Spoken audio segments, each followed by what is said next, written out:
Hello बच्चों, नमस्कार, good evening. क्या हाल है, कैसे हैं आप सभी? अपना ही खुला है ना?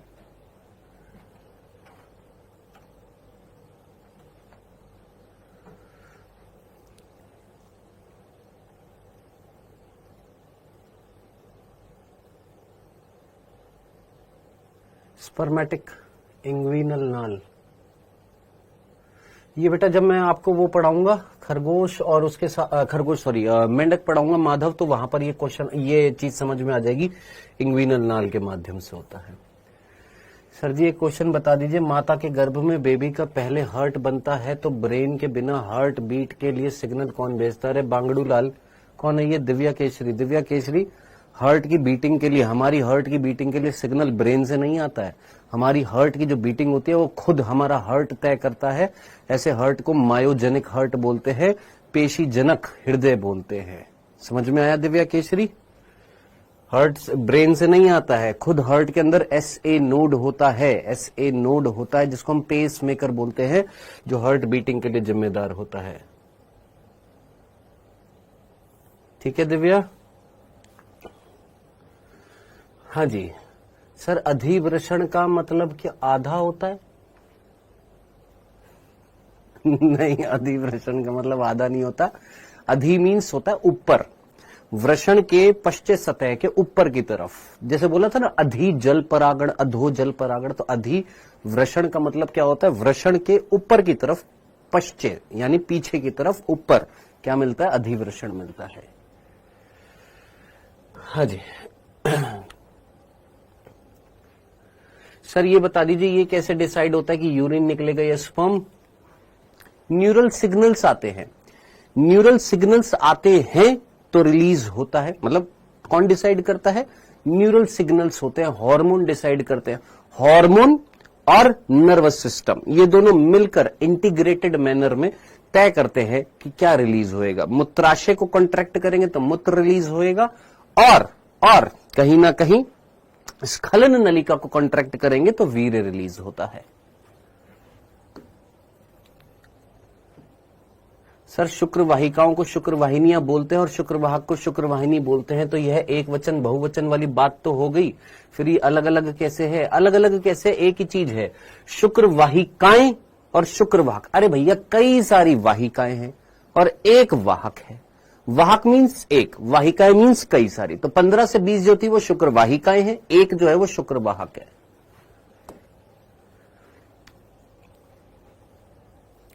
क्लास चालू क्यों नहीं हो रही है? क्लास चालू हो रही है। समझ नहीं आया मिस यास्मिन को ये वाला। अभी मिस यास्मिन यही वाले एक बार क्वेश्चन देख रहे हैं। स्पर्म को स्टोरेज कहां पर होता है बेटा? स्पर्म का स्टोरेज अधिवृषण में होता है मेरे भाई संजय कुमार। भाई एक तो है ना, ये कौन है? सत्यम पटेल। तेरे को मैं पहले भी डांटा था, तू फिर डांट खाने का काम कर रहा है। सर प्लीज अब पढ़ाना स्टार्ट करिए। तू तय नहीं करेगा, मैं अपने आप तय कर लूंगा, ठीक है? बिना फालतू में ये चीजें मत किया करो क्लास में आकर। छोड़ सकते हो आप शुभम पटेल उन क्वेश्चंस को। रोज बनते हैं आमिर, ऐसा नहीं है कि 2 दिन बाद बनेंगे। चलो जी,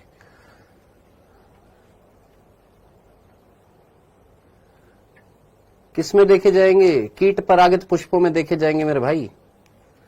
बड़े होंगे, रंगीन होंगे, सुगंध युक्त होंगे। पक्षियों के लिए नहीं होते हैं, ठीक है? सुगंध जो होती है कीटों के लिए होती है। तो बड़े होंगे, रंगीन होंगे, सुगंध युक्त होंगे, मकरंद से भरपूर पुष्प किस में देखे जाते हैं? कीट परागित में। कन्हैया नेतम नहीं कर रहा पठान के मैं तेरा कमेंट कोई भी। क्या सर एक टेस्टिस से शुक्र जनन हो सकता है? बिल्कुल हो सकता है, बस यह है कि शुक्राणु की संख्या कम हो जाएगी वीर्य में। आशीष गौतम चल रही है क्लास। चलो आइए, हम यहां पर पहले जो मैंने आपको क्वेश्चंस दिए थे एक बार वो फटाफट कर लेते बेटा। यहां पर कुछ क्वेश्चंस जो हमसे नहीं हुए थे वो एक बार देख लेते हैं। ये वाला यहां से स्टार्ट करते हैं फटाफट जल्दी से। ये वाला क्वेश्चन आप लोगों ने कर लिया था। अबे यार, ये वाला क्वेश्चन आप लोगों ने कर लिया था। 5वां क्वेश्चन जो था, ये वाला क्वेश्चन कर लिया था जल्दी से। ये वाला क्वेश्चन कर लिया था आप लोगों ने। प्रत्येक शुक्रजनक नलिका के अंदर की ओर निम्नलिखित रेखांकित होती हैं। सर मेरे को नहीं मिले ये क्वेश्चन। बहुत बढ़िया बेटा, पता ही नहीं है कि कहां पर मिल रहे हैं क्वेश्चन।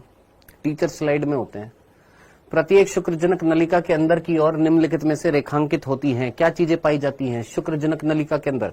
शुक्राणु जन मिलती है और सर्टोली कोशिका मिलती है। ये थोड़ी ना हमने पढ़ी थी, तो ये दोनों मिल रही थी। आंसर क्या था इसका? पहला और तीसरा। ये तो कर लिया था, सिंपल था। नेक्स्ट, लिडिग कोशिका फटाफट कर दीजिए।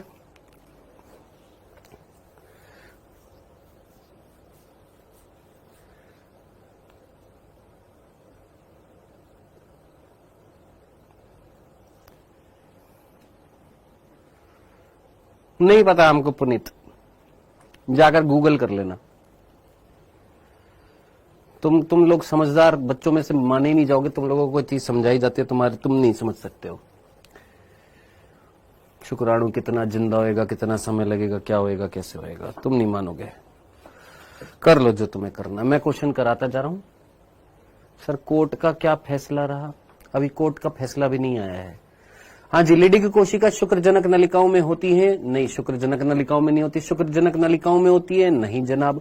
अंतराली अवकाश में होती है? अंतराली अवकाश में होती है, ठीक है। एंड्रोजन स्त्रावित करती है? हाँ करती है। शुक्राणुओं के परिपक्व होने में मदद करती है? नहीं जनाब। परिपक्व होने में कौन करती है? सर्टोली कोशिका। लिडिग कोशिका तो अंतराली अवकाश में मिल रही थी, जो एंड्रोजन निकाल रही थी। सीधा सीधा थर्ड आंसर हो जाएगा। नेक्स्ट, कौन सी पुरुष सहायक नलिका शुक्राशय से एक वाहिनी प्राप्त करती है? कौन सी पुरुष सहायक नलिका है? आपको यहां पर सहायक नलिका बतानी है। 4 सहायक नलिका थी, इनमें से कौन सी सहायक नलिका है जो शुक्राशय से एक वाहिनी प्राप्त करती है? यानी शुक्राशय से एक वाहिनी आ रही है, उस वाहिनी को लेती है। कौन सी एक सहायक नलिका? कौन सी एक सहायक नलिका थी? सोचो, कौन सी एक सहायक नलिका थी जो शुक्राशय की नलिका के साथ जुड़ी थी? ऑब्वियस ही बात है सर, शुक्रवाहक। शुक्रवाहक शुक्राशय की नलिका के साथ जुड़कर क्या बनाई थी? स्खलन नलिका बनाई थी। करेक्ट आंसर क्या हो जाएगा? सेकंड हो जाएगा, शुक्रवाहक। नेक्स्ट, अरे भाई कोई इस आशीष गौतम को बोल दो कि क्लास बंद करके वापस से चलाए, या बंद करके वापस से चलाए, नहीं तो ये पगला जाएगा भाई। इसको कोई समझा दो।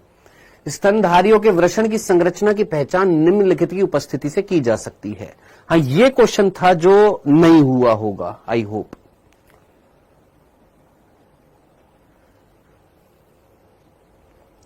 ये वाला समझ में आया था आपको क्वेश्चन? ये वाला क्वेश्चन समझ में नहीं आया होगा, है ना?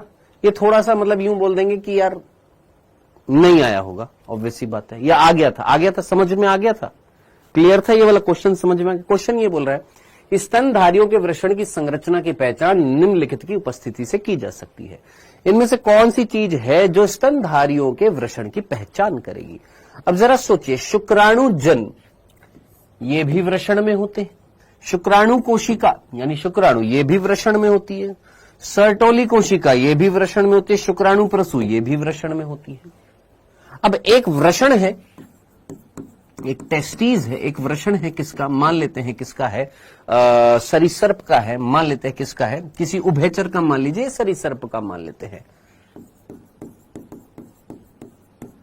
सरीसर्प में या सिंपल मेंढक का मान लेते हैं। मेंढक के अंदर मेंढक जो होता है, मेंढक जो होता है उसमें भी वृषण मिलता है। यानी मेंढक कौन है? एक उभयचर है।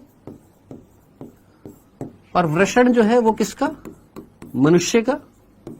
मनुष्य जो है वो कौन है? स्तनधारी है। ठीक है। अब बात आ रही है इन दोनों में कॉमन चीज क्या है। इसके वृषण में भी शुक्राणु जन कोशिका होंगी, इसके वृषण में भी शुक्राणु जन कोशिका होगी। यानी शुक्राणु जन कोशिका जो है, शुक्राणु जन स्पर्मेटोगोनिया, मेंढक के वृषण में भी मिलेंगी, मनुष्य के वृषण में भी मिलेंगी। यानी ये तो कॉमन हो गई है। शुक्राणु कोशिका मीन्स शुक्राणु। शुक्राणु कोशिका का मतलब क्या होता है? शुक्राणु। भैया यहां पर भी वृषण में क्या बनेगा? शुक्राणु बनेगा। यहां पर भी शुक्राणु बनेगा, यानी ये भी बनेगा, इसमें भी बनेगा, यानी ये भी कॉमन हो गया। नेक्स्ट, शुक्राणु प्रसू। याद करिए मैंने आपको एक वर्ड बताया था, शुक्राणु प्रसू। वो कोशिकाएं होती हैं जो शुक्राणुओं में बदलती है संरचनात्मक। ये शुक्राणु प्रसू उभयचर में भी होती हैं, ये स्तनधारियों में भी होती हैं। डन। लेकिन किंतु परंतु याद रखना है आपने, ये सर्टोली कोशिकाएं जो होती हैं, याद रखना कौन सी, ये सर्टोली कोशिकाएं जो होती है ये केवल और केवल किसमें पाई जाती है, स्तनधारियों के वृषण में पाई जाती हैं, बाकियों के वृषण में नहीं पाई जाती है। ठीक है, ये चीज याद रखना बेटा, भूल मत जाना। सर सरीसर्प क्या होते हैं, रेप्टाइल्स होते हैं जो रेंग कर चलते हैं। डन। तो इसका आंसर क्या होगा, सर्टोली कोशिकाएं। माफ करना, ये बताना चाहिए था, स्किप हो गया मेरे दिमाग से।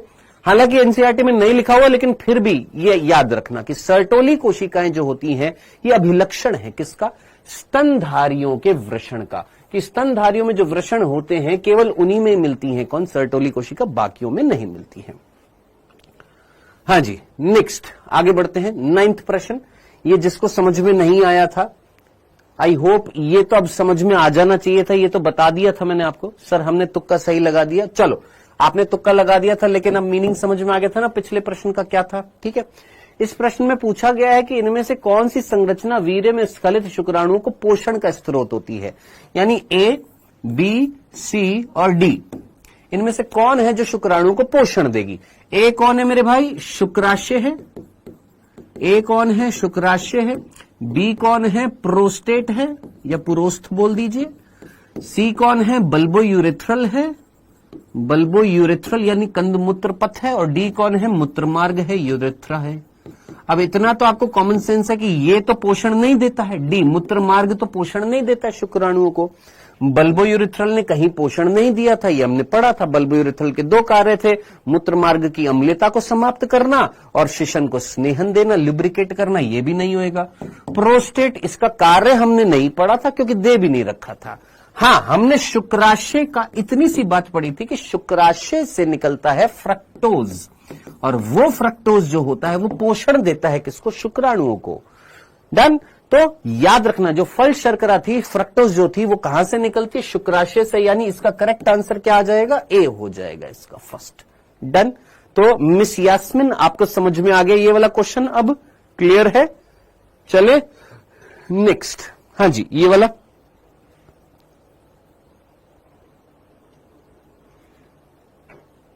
सर फ्रक्टोज से पोषण मिलता है, लेकिन ये तो सहायक ग्लैंड देती है।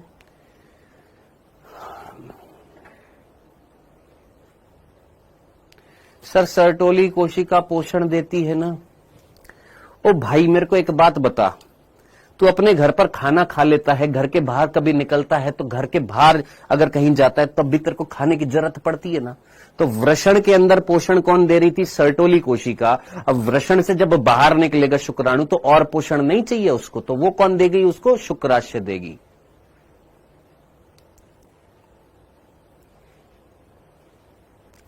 मनुष्यों में वृषण उदर गुहा के बाहर एक थैली में स्थित होते हैं, ये तो हमने कर लिया था, ये हमने कर लिया था वृषण के आंतरिक तापमान को बनाए रखने के लिए। चलिए नेक्स्ट, फिर ये हमने और क्वेश्चन देखे थे, और क्वेश्चन जो थे नई ओल्ड एनसीईआरटी पेज नंबर थे। आइए 11वां, शुक्र वाहिकाएं वे नलिकाएं हैं जो निम्नलिखित से जाती हैं, कहां से कहां जाती हैं, जल्दी से मुझे बताइए।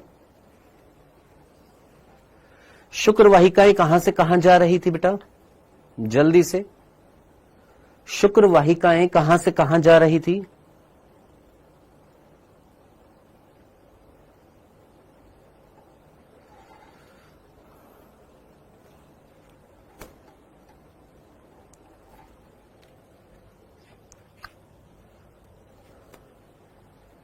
शुक्र वाहिकाएं कहां से कहां जा रही थी, याद करिए। शुक्र वाहिकाएं कौन थी सर, वासा एफ्रेंशिया, रेटेटेस्टिस से एपिडिडाइमिस, वृषण जालिका से अधिवृषण, वृषण जालिका से अधिवृषण, वृषण पालिका से रेटेटेस्टिस। क्या ये सही है, बिल्कुल सही है।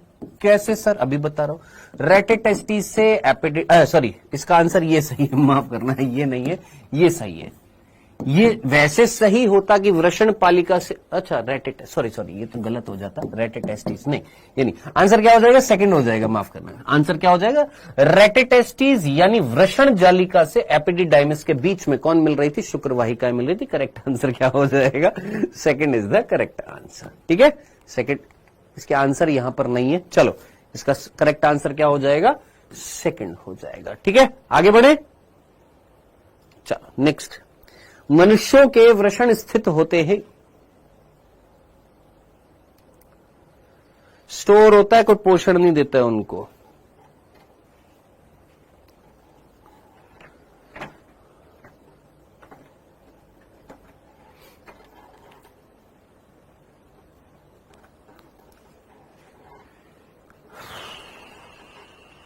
मनुष्यों के वृषण स्थित होते हैं।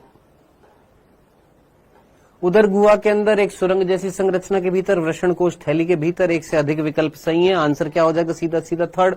सुरंग जैसी संरचना नहीं है भैया, उदर गुहा के अंदर नहीं है, बाहर है। करेक्ट आंसर क्या हो जाएगा इसका? Third is the correct answer. यही किया। नेक्स्ट, मान लीजिए शरीर का आंतरिक तापमान 36.5 डिग्री सेल्सियस है या सेल्सियस है, तो मानव शुक्र जनन के लिए आवश्यक तापमान क्या होगा? बताओ मेरे को। सत्यम पटेल या कौन सा था, एक और पटेल था? पहले तो तुम मेरे को बताओ। यहां पर सेल्सियस लिखा हुआ है, सेल्सियस और सेंटीग्रेड में क्या डिफरेंस होता है? बोलो। वैष्णवी को ब्लॉक कर दिया जाएगा अगर ऐसे बोलेगी मेरा नाम ले लो, मेरा नाम ले लो। हाँ जी, हाँ भाई, सभी को पता है। फिर वही बात, कहीं और स्टोर होंगे, इधर स्टोर होंगे, उधर स्टोर होंगे। तुम मानोगे नहीं मेरी बात को, तुमको समझ में नहीं आ रहा ना। मेरे को एनसीईआरटी से बाहर की चीज पता है, मेरे को एनसीईआरटी पता है और एनसीईआरटी के क्वेश्चन मैं करा रहा हूं। खत्म।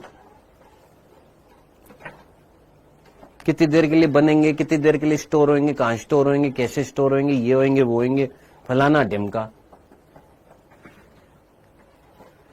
हाँ जी, मान लीजिए। हाँ, कितना हो जाएगा? 2 से 2.5 डिग्री कम कर दोगे। 2 डिग्री कम कर दिया तो कितना हो जाएगा सर? 34.5। 2.5 कर दिया तो कितना हो जाएगा? 34। 34.5 और 34 के बीच कितना हो जाएगा? 34 और 34.5 के बीच यहां कहीं नहीं है। 34, 34, 34.2। करेक्ट आंसर क्या हो जाएगा? फर्स्ट हो जाएगा, सीधा सीधा। हाँ जी, ठीक है जी। सत्यम सिंह, बातें मत कर, नहीं तो तेरे को उस ग्रुप से और निकाल दूंगा मैं। समझ में आ गई ना? क्या आंसर आ जाएगा इसका? फर्स्ट हो जाएगा। वयस्क में वृषण के संदर्भ में क्या सही नहीं है?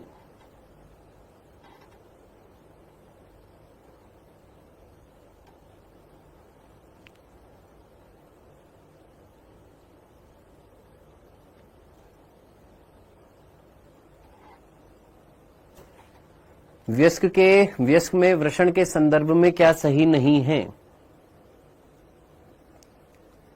वयस्क में वृषण के संदर्भ में क्या सही नहीं है? हाँ जी, गोलाकार आकृति के होते हैं, लंबाई 4 से 5, चौड़ाई 2 से 3, घने आवरण से ढके होते हैं, 250 वृषण पालिका से बने होते हैं।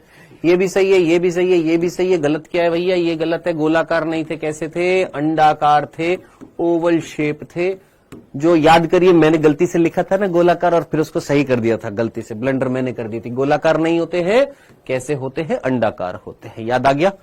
चलो नेक्स्ट, इसका आंसर क्या हो जाएगा? फर्स्ट।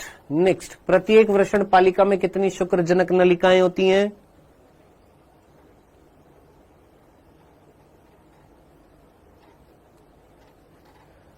प्रत्येक वृषण पालिका में शुक्रजनक नलिकाएं कितनी होती है? सिंपल सा है, 1 से 3 होती हैं। आंसर क्या हो जाएगा?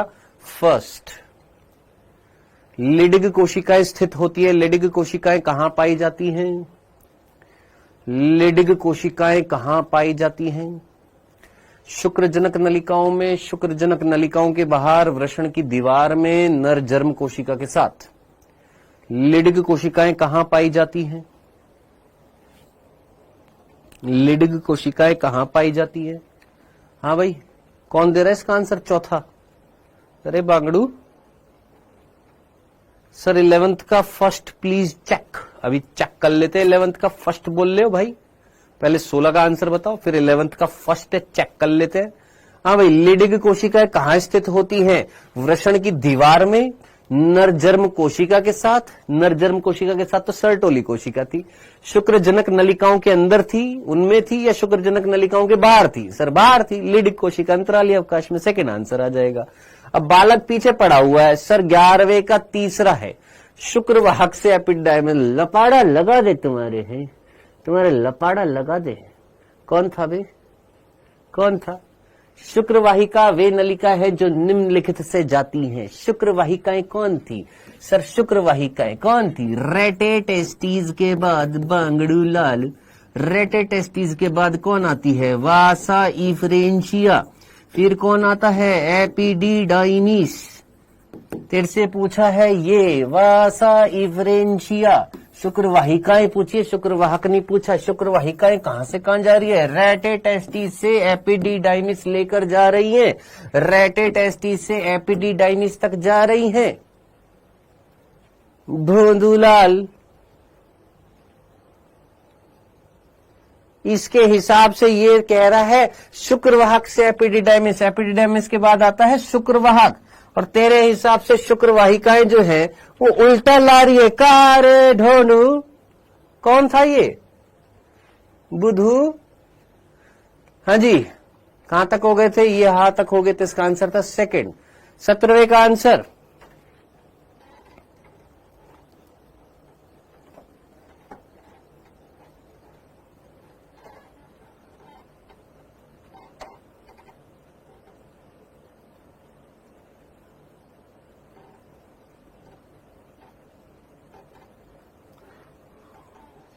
जो नंबर दे रखा होगा शिवानी वही तो ऐड होएगा, हमें थोड़ा ना पता है बेटा।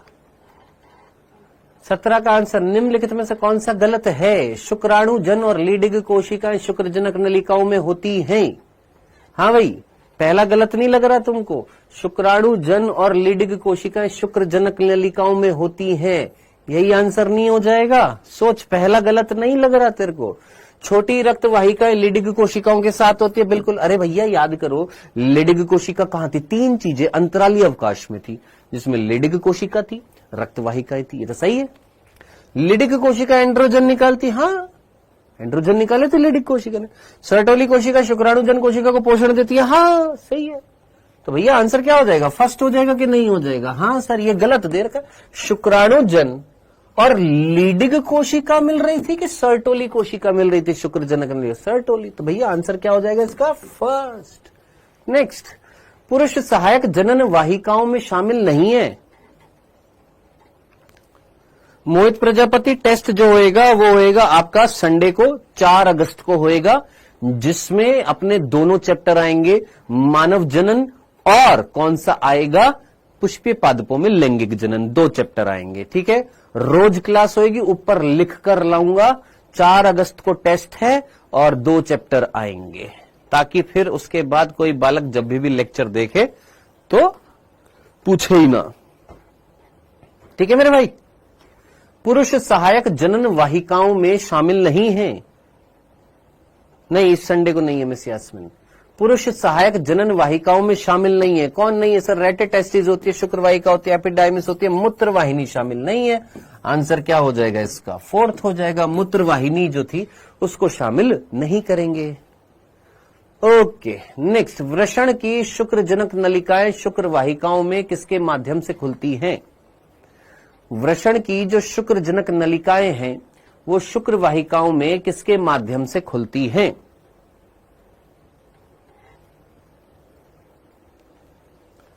हाँ भाई, इसका आंसर कर लिए ना आप लोगों ने ये क्वेश्चन? सर मैं लिख कर कह रहा हूं, इसका आंसर 4th है। बहुत बढ़िया, बहुत बढ़िया जनाब। अर्चिता, अदिति, डॉक्टर कमल कुमार, अन्नू कुमारी, पल्लवी सिंह, ओम उकी, विशाल कुशवाहा, संजय कुमार। देख लेते एक बार। वृषण की शुक्रजनक नलिकाएं, शुक्रवाहिका, शुक्रवाहिका कौन होती है? वासा इफ्रेंशिया। और ये कौन है? शुक्रजनक नलिका। शुक्रजनक नलिका के बाद क्या आती है सर? शुक्रजनक नलिका जो होती है, शुक्रजनक नलिका किसमें खुलती है सर? रेटे टेस्टिस। रेटे टेस्टिस को हम क्या बोलते हैं? वृषण जालिका। वृषण जालिका जो है किसमें खुलती है सर? शुक्र वाहिका में खुलती है। अब तुमसे पूछा था ये बताओ, शुक्रजनक नलिका शुक्र वाहिकाओं में किसके माध्यम से खुली है? इसके माध्यम से खुली है। इसका माध्यम देख लो, कहा लिखा हुआ है रेटे टेस्टिस। आंसर क्या हो जाएगा इसका? फर्स्ट हो जाएगा। कौन था रे बांगड़ू लाल? कौन था रे बांगड़ू लाल जो शुक्रवाहक कर रहा था, एपिडिडाइमिस कर रहा था, मूत्रमार्ग कर रहा था? अले बुद्धू, कैसे काम चलेगा है? ऐसे काम चलेगा? सोचो, ये तो वो क्वेश्चन है जो आपको दिए हुए हैं। इट मीन्स आप अगर गलती कर रहे हो, इट मीन्स आपने नहीं किए हैं। क्या फायदा हुआ फिर इन क्वेश्चंस को देने का फिर? और पता है एक और चीज बताऊं, ये जो क्वेश्चंस गलत कर रहे हैं ना, यही चिल्लाते हैं क्लास में आकर, एनसीईआरटी कसरत नहीं दी, होमवर्क नहीं दिया। करते नहीं है ये, इनको बस वो होता है ना कि अंदर से बस हाँ हमको मिल गया, करना नहीं है हमको। नेक्स्ट, निम्नलिखित में कौन सी संरचना मूत्राशय ऊपर की ओर लूप बनाती है?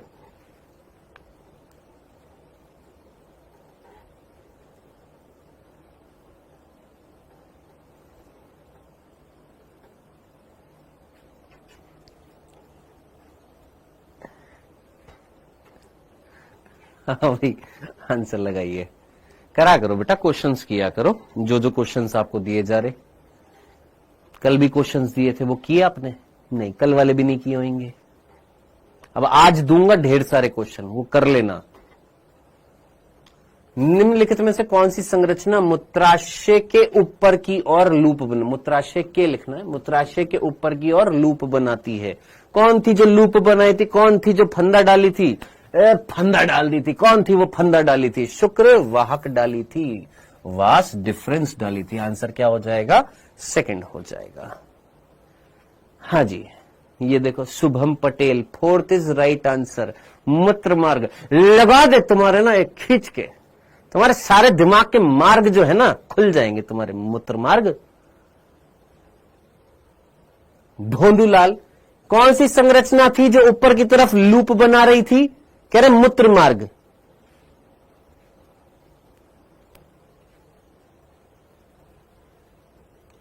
नेक्स्ट,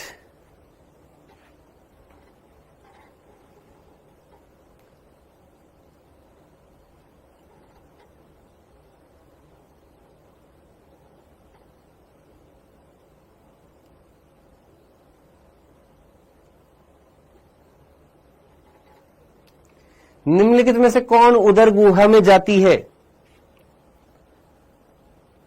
कल क्वेश्चन नहीं दिए? कौन से क्वेश्चन नहीं दिए? कल क्वेश्चन दिए तो हैं इसके, एनसीईआरटी कसरत के। निम्नलिखित में से कौन उदर गुहा में जाती है? उदर गुहा में कौन गई थी? सर शुक्रवाह की तो गई थी, शुक्रवाह गई थी और फिर फंदा ली थी। नेक्स्ट, एपिडिडाइमिस वृषण के किस भाग में स्थित होता है?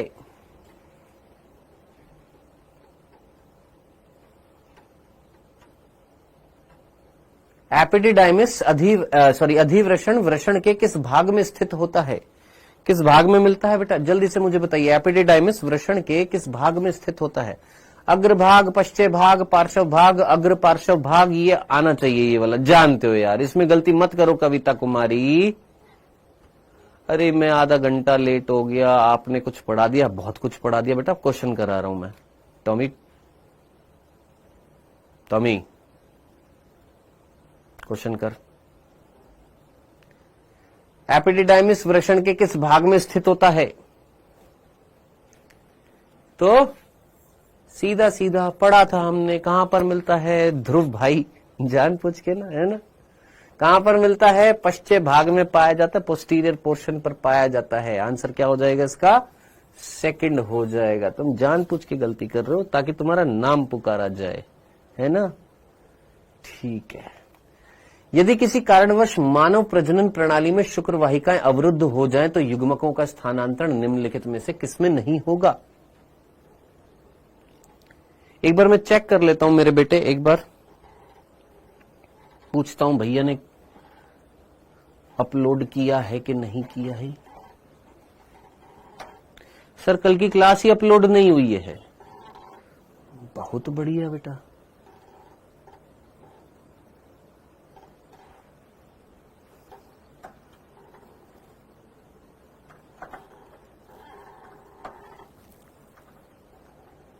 यदि किसी कारणवश मानव प्रजनन प्रणाली में शुक्र वाहिकाएं अवरुद्ध हो जाए तो युग्मकों का स्थानांतरण निम्नलिखित में से किसमें नहीं होगा? सोचो, ये बोल रहा है अगर शुक्र वाहिकाएं खराब हो जाए तो कहां से कहां नहीं जाएंगे शुक्राणु? तो शुक्र वाहिकाओं से पहले कौन आता है? Sir rete testis. रेटिटेस्टिस ने दिया। रेटिटेस्टिस से पहले क्या आता है? शुक्रजनक नलिका। शुक्रजनक, देखो अंडाशय होगा नहीं, योनि होगा नहीं, पहली बात तो। एक हो गया अधिवृषण से शुक्रवाक, एक हो गया वृषण से अधिवृषण। अब आप जानते हैं शुक्र वाहिकाओं के बाद आता है कौन? अधिवृषण। और शुक्रवाक ये तो बाद में आता है। ये बोल रहा है अगर शुक्र वाहिकाएं खराब हो जाए तो कहां से कहां नहीं जाएंगे? सर वृषण से एपिडिडाइमिस तक नहीं जाएंगे। वृषण से एपिडिडाइमिस तक नहीं जाएंगे।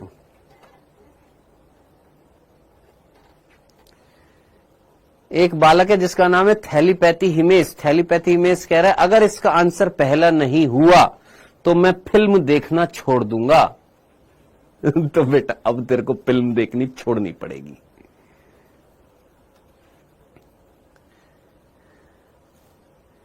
हाँ जी, मैं एक बार पूछ लेता हूं मेरे बेटे, मैं समझ गया, स्पैम मत कर, मेरे को दिख गया है।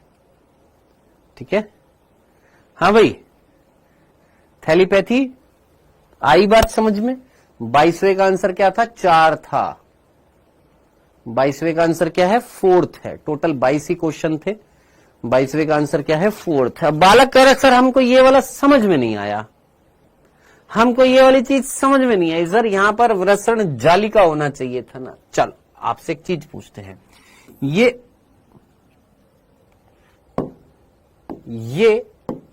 वृषण है, ठीक है। अब वृषण के अंदर शुक्राणु कहां से कहां जा रहे थे? लगाइए जल्दी से दिमाग।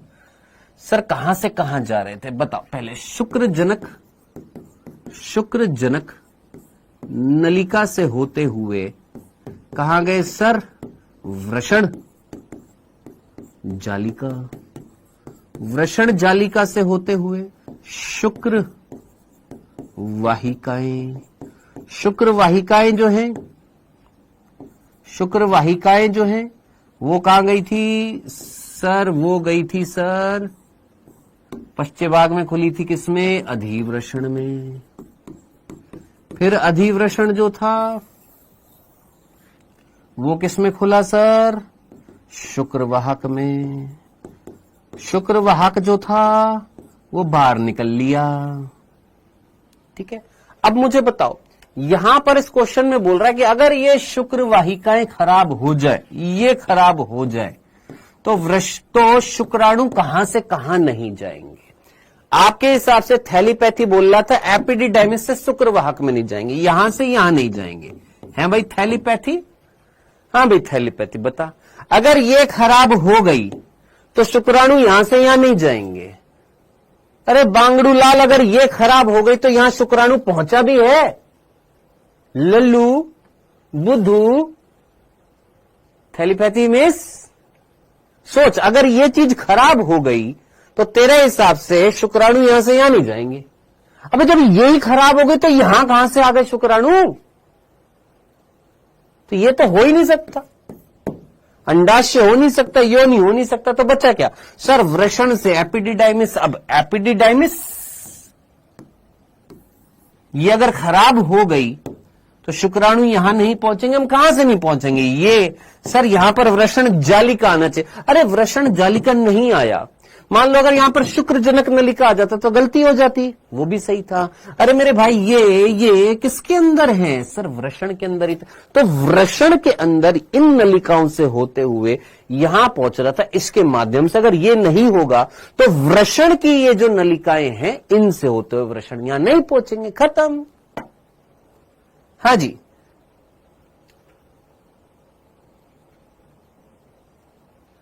सर आप मेरे कमेंट को इग्नोर कर रहे हो।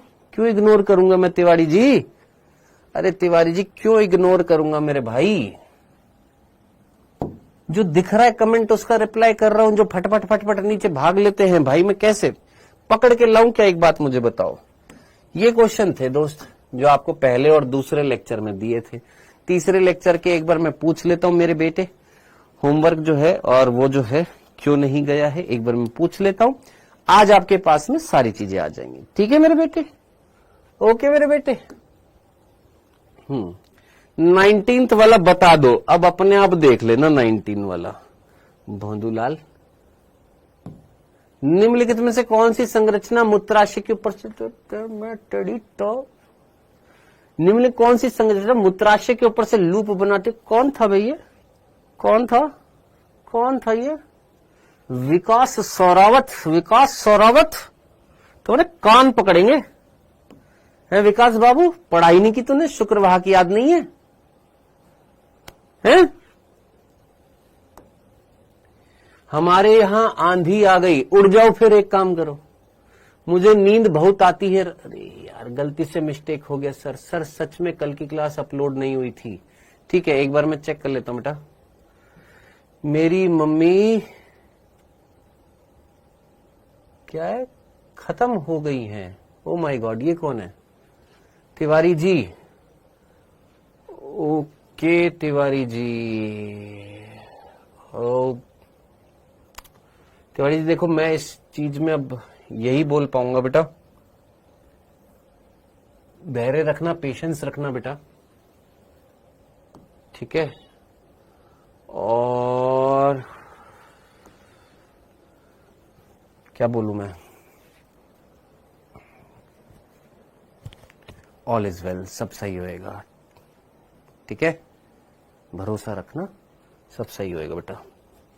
मम्मी कहीं ना कहीं तो होंगी, देख रही होंगी, और तुम्हें अपनी मम्मी को दिखाना है कि मैं पढ़ाई कर रहा हूं, और डॉक्टर बनकर तुम्हें अपनी मम्मी को बताना पड़ेगा, ठीक है तिवारी जी? ओके हाँ देव दुबे, दूंगा बेटा, रोना मत, लड़ना है तेरे को, ठीक है? चलो आगे बढ़ते हैं बेटा, और चैप्टर का नाम है मानव जनन, जिसमें आगे की तरफ हम पढ़ रहे हैं, आगे बढ़ रहे हैं, ठीक है? चलो आगे बढ़ते हैं। सो बेटा इसमें हम लोग पुरुष जनन तंत्र ये पढ़ चुके थे।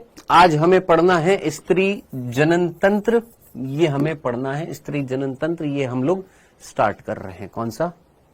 स्त्री जनन तंत्र, ठीक है?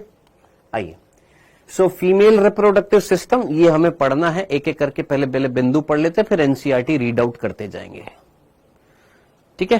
पहले हम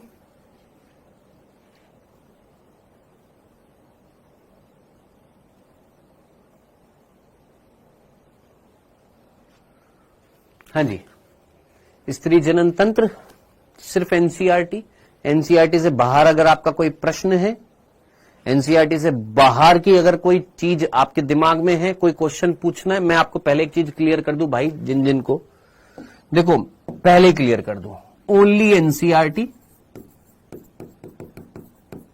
डाउट अभी अगर आपने कोई डाउट पूछना है तो प्लीज एनसीईआरटी, प्लीज लिख देता हूं, प्लीज एनसीईआरटी बेस्ड,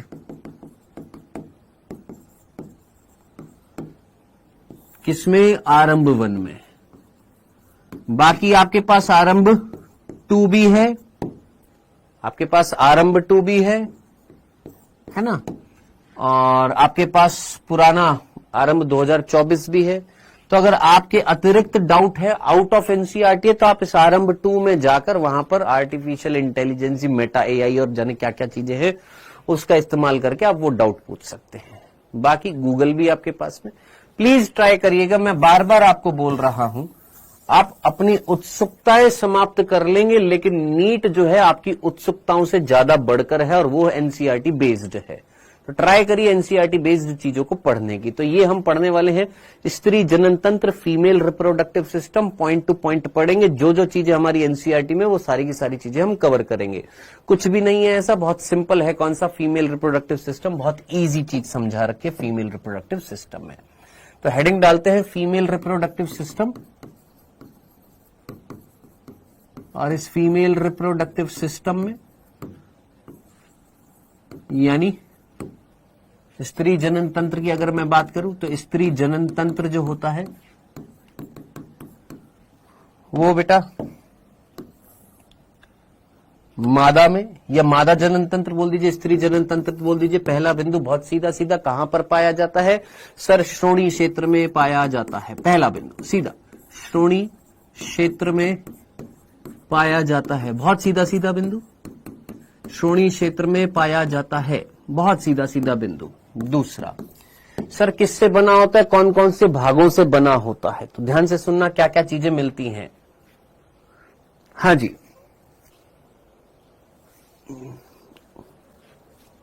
कल की क्लास नहीं डली है क्योंकि कई बच्चे लगातार कमेंट कर रहे हैं और स्पैम कर रहे हैं कि पता नहीं क्या। कल की क्लास डल गई है ना? कल की क्लास आ चुकी है। हाँ जी, पेल्विस रीजन में होता है, श्रोणी क्षेत्र मींस पेल्विस रीजन, है ना? हाँ जी। दूसरा बिंदु किससे बना होता है? भाग। अगर मैं भागों की बात करूं, पार्ट्स की बात करूं, कौन कौन से पार्ट से बना होता है फीमेल रिप्रोडक्टिव सिस्टम, तो क्या क्या चीजें मिलती हैं? एक जोड़ी अंडाशय यानी ओवरी, और एक जोड़ी सहायक एक जोड़ी फैलोपियन ट्यूब, एक जोड़ी फैलोपियन नलिका, एक जोड़ी फैलोपियन नलिका,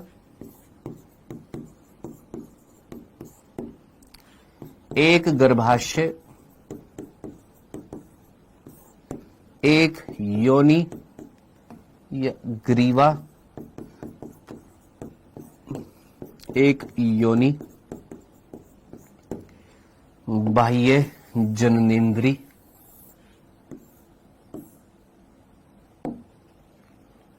एक एक एक एक हटा देते हैं अभी यहां पर। एक जोड़ी अंडाशय, एक जोड़ी फैलोपियन नलिका, गर्भाशय, ग्रीवा, योनि और बाह्य जननेंद्रिय।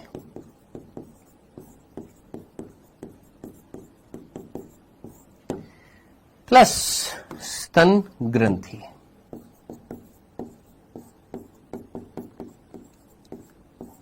ये सारी चीजें मिल रही हैं। क्या क्या?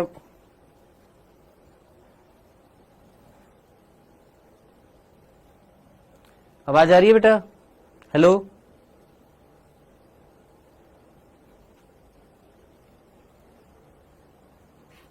आ रही है, ठीक है। एक जोड़ी क्या पाया जा रहा है? अंडाशय।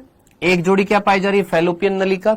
एक गर्भाशय, एक ग्रीवा है, एक योनि है, बाह्य जननेंद्रिय है और स्तन ग्रंथियां पाई जा रही हैं। ये सारी संरचनाएं किस में मिल रही हैं सर? ये सारी संरचनाएं मिलकर क्या बना रही हैं? फीमेल रिप्रोडक्टिव सिस्टम का निर्माण कर रही हैं। ये सारी स्ट्रक्चर जो है ये मिलकर किसका निर्माण कर रही हैं सर? फीमेल रिप्रोडक्टिव सिस्टम का निर्माण कर रही हैं। ठीक है जनाब। अब बात आ रही है ये सारी संरचनाएं मिलकर अगर फीमेल, सर वेजाइना भी तो बाह्य जननेंद्रिय का भाग है। बाह्य जननेंद्रिय में वेजाइना नहीं, वेजाइना का छिद्र जो होता है जिसको हम योनि छिद्र बोलते हैं वो बाह्य जननेंद्रिय का भाग होता है। वेजाइना जो होती है, योनि जो होती है, वो एक नलिका है जो किसके अंतर्गत आती है? सहायक नलिकाओं के अंतर्गत आती है। तो देखना यहां पर फैलोपियन नलिका, गर्भाशय, ग्रीवा और योनि, ये जो होती है ये मिलकर क्या कहलाती है? सहायक नलिका। क्या कहलाती है? ये सहायक नलिका। हमारी एनसीईआरटी में लिखा हुआ है, टेंशन मत ले। कौन कौन? फैलोपियन नलिका जिसको हम डिंब वाहिनी या फैलोपियन नलिका या अंड वाहिनी, ओविडक्ट बोलते हैं, गर्भाशय, ग्रीवा और योनि, ये मिलकर क्या बनाती है? सहायक नलिका बनाती है। याद कर, कंपैरिजन कर, जैसे मेल रिप्रोडक्टिव सिस्टम पढ़ा था। मेल रिप्रोडक्टिव सिस्टम में एक जोड़ी क्या था? वृषण। यहां एक जोड़ी अंडाशय, प्राथमिक लैंगिक अंग। वहां पर क्या पड़ी थी? सहायक नलिका 4 थी, वृषण जालिका, शुक्रवाहिकाएं, अधिवृषण और शुक्रवाहक 4 थी ना। यहां पर भी ये 4 है। कौन है? सहायक नलिका। फिर उसके बाद क्या थी सर? सहायक ग्रंथि 3 थी। कौन कौन सी थी? शुक्राशय थी, प्रोस्टेट थी और बल्बोयूरेथ्रल थी। यहां पर जो सहायक ग्रंथि है वो याद रखनी है आपने, कौन सी? स्तन ग्रंथि। यहां पर जो सहायक ग्रंथि जो है, जो एनसीईआरटी में दे रखी है, वो कौन है? स्तन ग्रंथि है, वो याद रखनी है। और बचा कौन? बाह्य जननेंद्रिय। तो टोटल यहां पर भी तो 4 भाग हो गए कि नहीं हो गए? थोड़ा सा कॉमन सेंस लगा। यहां पर भी कितने भाग हो गए? 4। कौन? एक जोड़ी अंडाशय, सहायक नलिका, सहायक ग्रंथि, बाह्य जननेंद्रिय।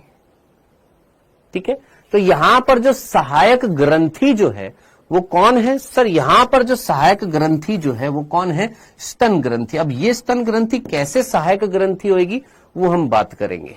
ठीक है, चलिए जी बड़े आगे। हालांकि इसको हम एक्चुअल में सहायक ग्रंथि नहीं बोलते हैं, ये तो मैंने लिख दिया है जस्ट समझाने के लिए। वास्तव में ये द्वितीय लैंगिक अंग नहीं होता है, ये जो होता है ये एक द्वितीय लैंगिक लक्षण होता है। ठीक है, आगे बढ़ते हैं। अभी एनसीईआरटी बेस्ड चीज पढ़ेंगे। हालांकि जो सहायक ग्रंथि जो होती है वो बार्थोलिन ग्रंथि होती है, जो हम हल्का सा पढ़ लेंगे। आइएगा, अब मैं आपसे पूछ रहा हूं ये जो वर्ड हमने लिखे हैं, ये जो चीजें जो हमने लिखी हैं यहां पर, ये जो चीजें जो हमने लिखी हैं जो मादा जनन तंत्र बना रही हैं, ये संरचनाएं, क्या ये संरचनाएं मिलकर, क्या ये सारी की सारी चीजें मिलकर संरचनात्मक रूप से, संरचनात्मक और क्रियात्मक रूप से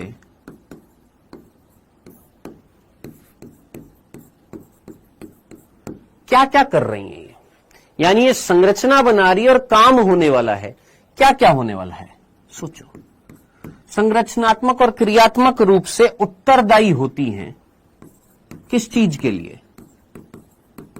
उत्तरदायी होती हैं किस चीज के लिए? जरा सोचिएगा, आराम से सोचना, किस चीज के लिए? क्या क्या क्या अंड जनन के लिए उत्तरदायी होंगी? सोचना, क्या इनमें से कोई संरचना होगी जो अंड जनन के लिए उत्तरदायी हो, अंडाणु बनाने के लिए उत्तरदायी हो? हां सर, ये जो है अंड जनन के लिए उत्तरदायी होगा कि नहीं होएगा? बिल्कुल होएगा।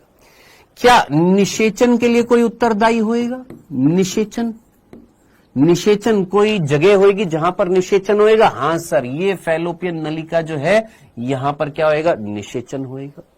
निषेचन होने के बाद में फिर उसके बाद गर्भधारण होएगा? हां सर, गर्भधारण होएगा।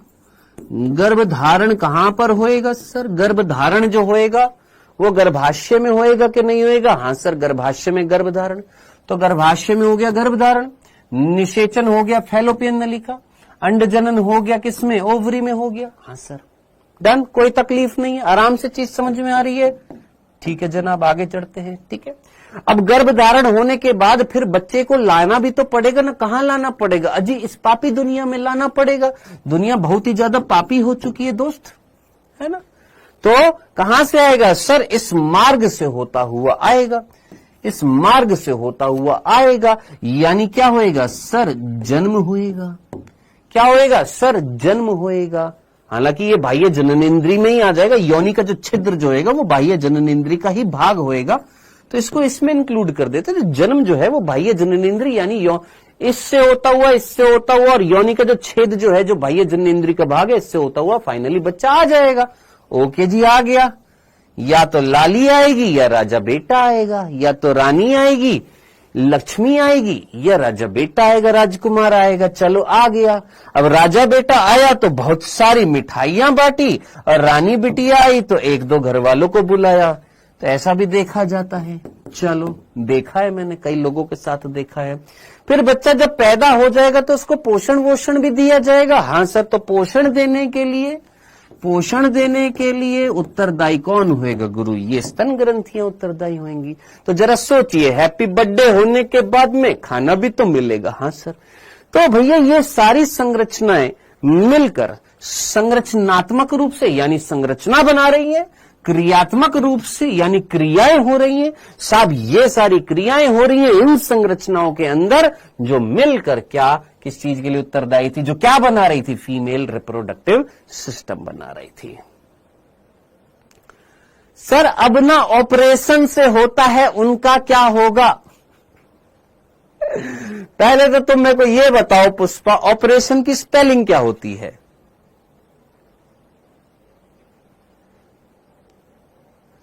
हाँ बताओ मेरे को, ऑपरेशन की स्पेलिंग आज तुम पहले पढ़कर आओगी, ऑपरेशन की स्पेलिंग क्या होती है। ठीक है, उसके बाद ऑपरेशन की बात करेंगे। ठीक है, पहले आज तुम सीखोगी ऑपरेशन स्पेलिंग। ठीक है, ओके। ये कह रहा ऑपरेशन होती है OPRETION, एक कौन था रे? आशीष गौतम।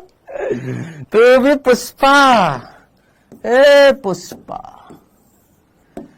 झुक गया रे साला, बहुत कमर में दर्द हो रहा है।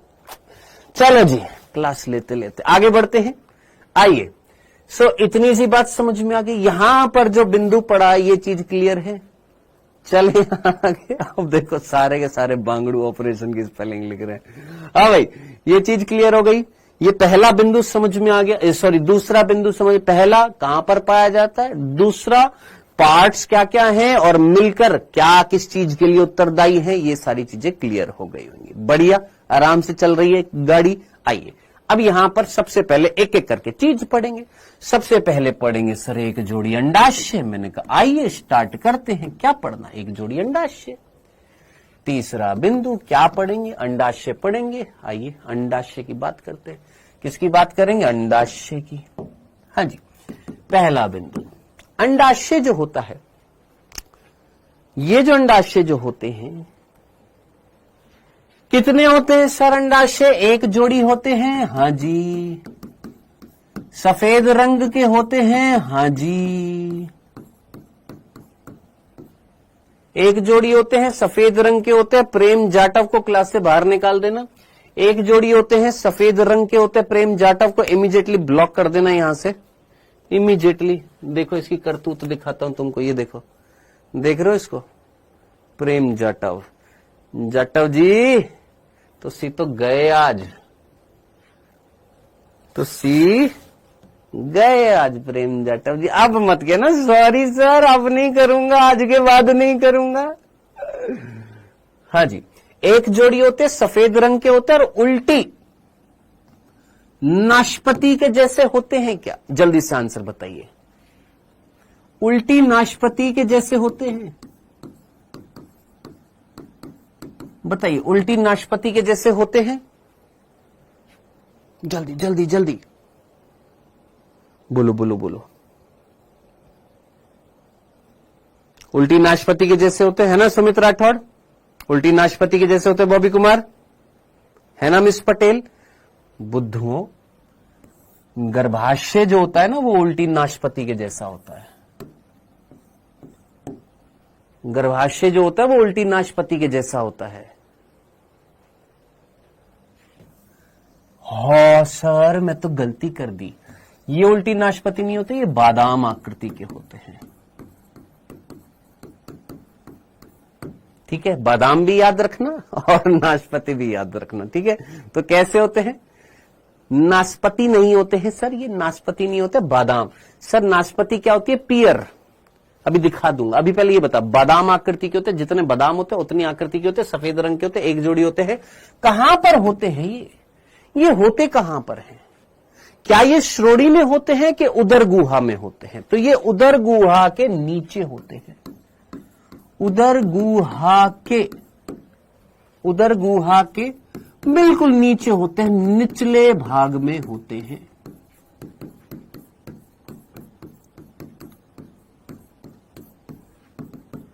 सर समझ नहीं आया। मैंने कहा आइए समझने की कोशिश करते हैं। ये अंडाशय दिखा रखा है, ये अंडाशय, इस तरीके से हमारा डायग्राम दिखा रखा है। ठीक है, इस तरीके से समझने की कोशिश करते हैं। अगर ये फीमेल है, ये फीमेल बॉडी है, ये श्रोणी भाग है और ये कौन है? उदर भाग है। जस्ट इस तरीके से समझना। ये जो है ये उदर भाग है और ये जो है ये श्रोणी भाग है। तो हम क्या बोलेंगे? यहां पर होते हैं, बिल्कुल।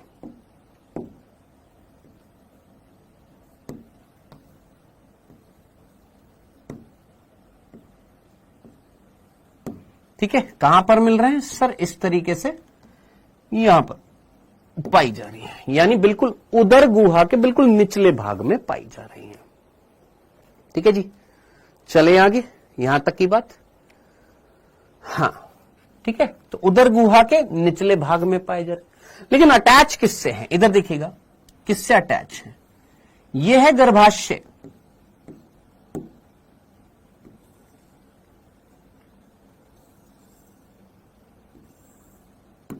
कौन है ये? गर्भाशय है। समझ में आया? ध्यान से सुनना, ये कौन है? गर्भाशय है। और ये कौन है? फैलोपियन नलिका है। तो इधर देखिएगा, ये कौन आ रही है? फैलोपियन नलिका आ रही है। अब ये अंडाशय किससे अटैच होते हैं? ये अंडाशय जो होते हैं ये गर्भाशय की भित्ति से भी जुड़े होते हैं और साथ साथ ये श्रोणि की दीवार से भी जुड़े रहते हैं।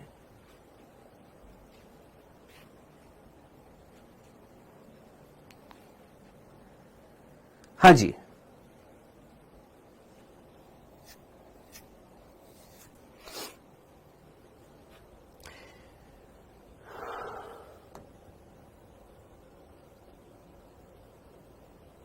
क्या हुआ भाई? ये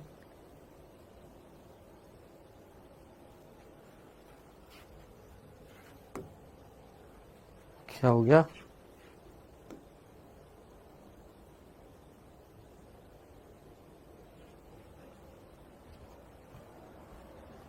अरे कोई है यार?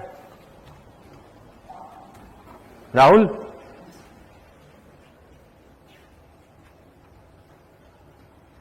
ये क्या हो गया? ये अपने आप बंद हो गया ये लिखते लिखते हैं? ये अपने आप ही बंद हो गया। ये क्या हुआ है?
कर दी? ऑन कर दी?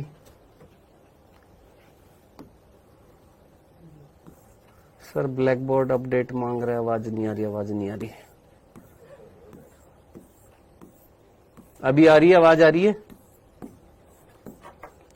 जब तुमको पता है कि मैं आवाज बंद करूंगा क्योंकि कोई टेक्निकल प्रॉब्लम हो गई यहां पर,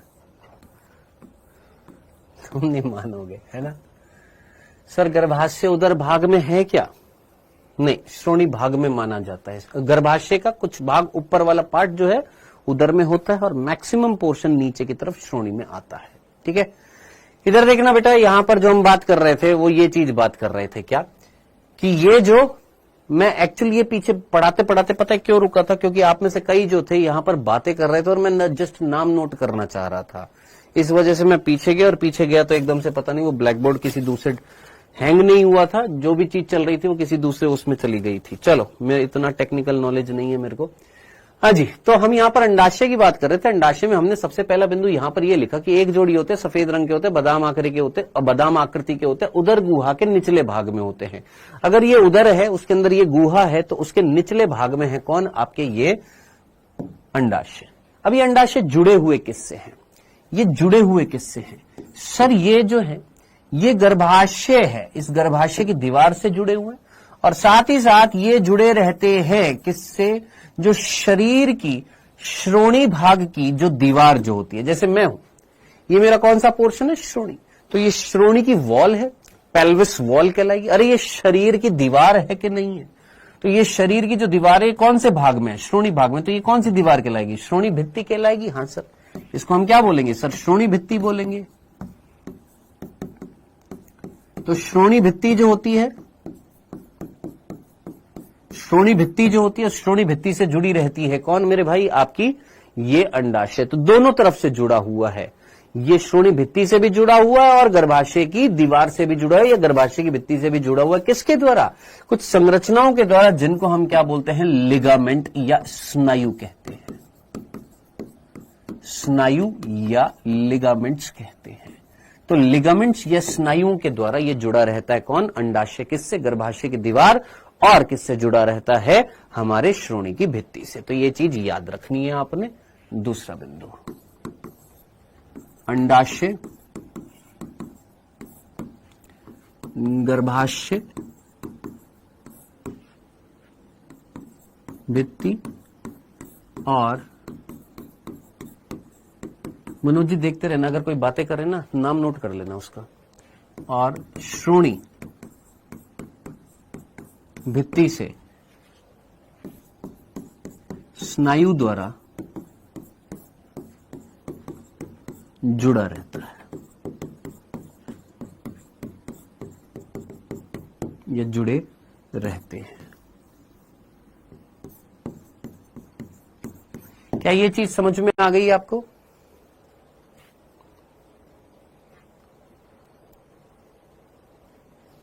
एक इसका नाम नोट करना, प्रेम जाटव का, और इमीडिएटली भेज देना इसको ब्लॉक करने के लिए। प्रेम जाटव, जोर से बोल दो एक बार। ओके सर, इनको पता बस, इनको ये लगता है कि कोई सुन नहीं रहा है। प्रेम Jatav.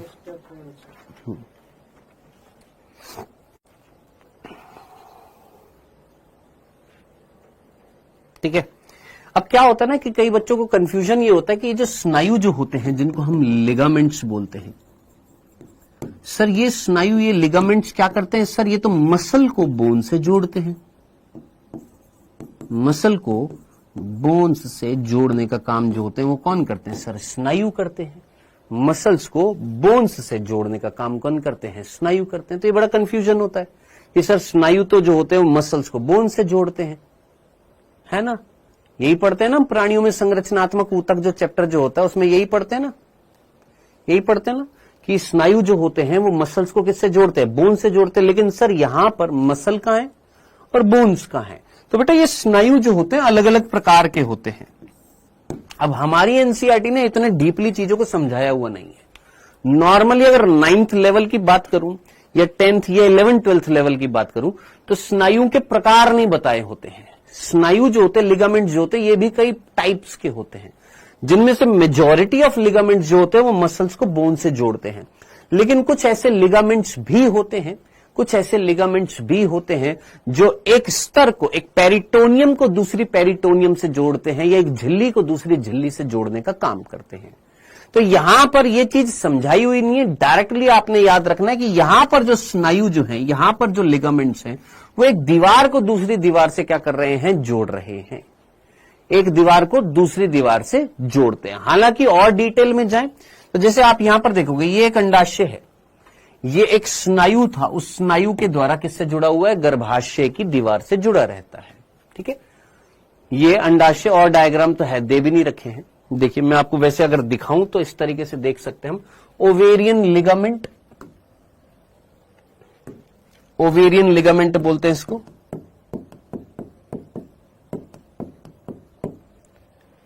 Ovarian ligament and round ligament, ये इस तरीके से होता है। यहां पर अगर आप देखेंगे अच्छे से दिख जाएगा आपको कौन से डायग्राम में, कई सारे डायग्राम हैं यहां पर।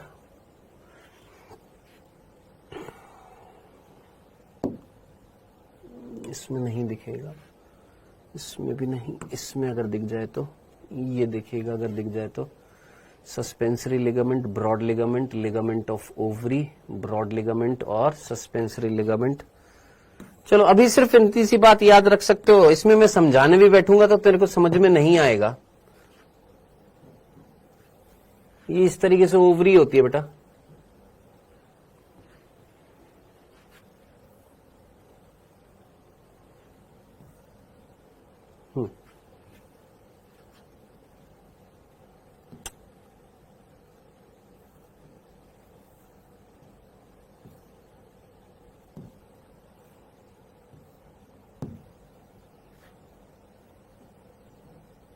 क्या है ये? हो क्या मेरा, ये इस तरीके से ओवरी होती है।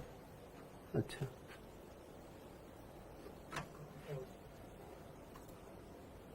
छोड़ो, यहीं से दिख जाएगा ऐसे।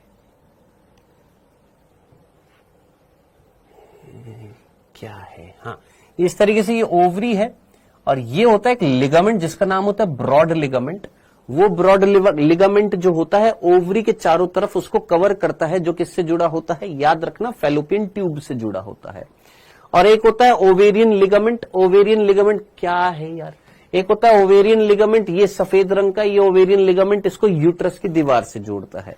तो इतना अभी आपने इस लेवल पर नहीं जाना है, जितना आपको नॉर्मली जो चीज समझनी थी वो ये थी मेरे दोस्त कि ओवरी जो है, अंडाशय जो है, वो कुछ लिगामेंट्स के द्वारा जुड़ा हुआ है।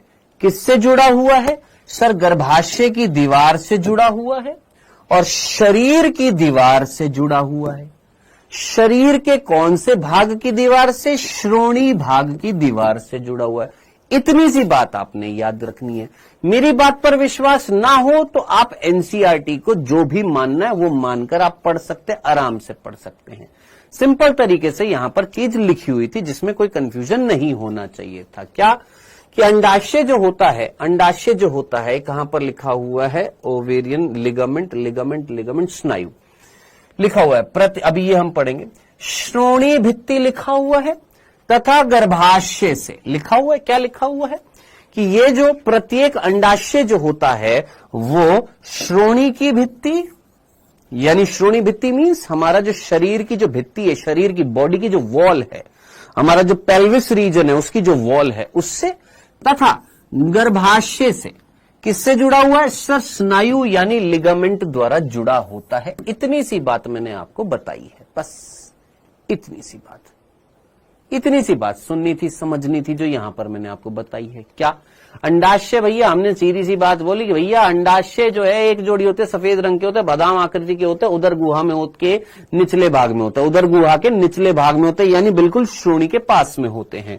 अंडाशय से, अंडाशय जो है वो गर्भाशय की भित्ति और श्रोणी की भित्ति से स्नायु द्वारा जुड़ा होता है। डन, इतनी सी बात। नेक्स्ट, तीसरा बिंदु, क्या ये एक प्राथमिक लैंगिक अंग है? सर कैसी बातें कर रहे हो, ये तो हम बहुत अच्छे तरीके से जानते हैं। ये एक प्राथमिक लैंगिक अंग है। प्राथमिक लैंगिक अंग का मतलब क्या था? जो युग्मक बनाएगा। कौन सा युग्मक बनाएगा सर? अंडाणु बनाएगा। यानी इसका एक कार्य तो हो गया, क्या? अंडाणु का निर्माण हो गया। और साथ साथ क्या करता है? साथ साथ ये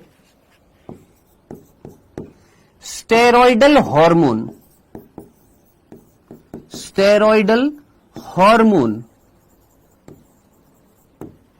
का निर्माण करता है। स्टेरॉइडल हार्मोन का निर्माण करता है। अब मेरा प्रश्न है आपसे, आप मुझे बताएंगे कौन से स्टेरॉइडल हार्मोन का निर्माण करता है? जल्दी से मुझे बताइए, फटाफट जल्दी से बताइए, कौन से स्टेरॉइडल हार्मोन का निर्माण करता है? हाँ भाई, कौन से स्टेरॉइडल हार्मोन का निर्माण करता है? वेल डन, बहुत ही बढ़िया। LH FSH, वेल डन देव भगेल, बहुत बढ़िया। प्रांजल वैष्णव, बहुत बढ़िया सर। LH का, वेरी गुड। और कौन है LH FSH वाले?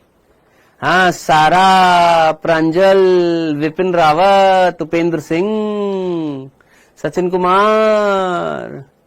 हम हैं कसम से भोंदू। क्यों?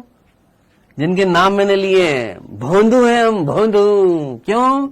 क्योंकि LH और FSH जो होता है भोंदुओं, बुद्धुओं,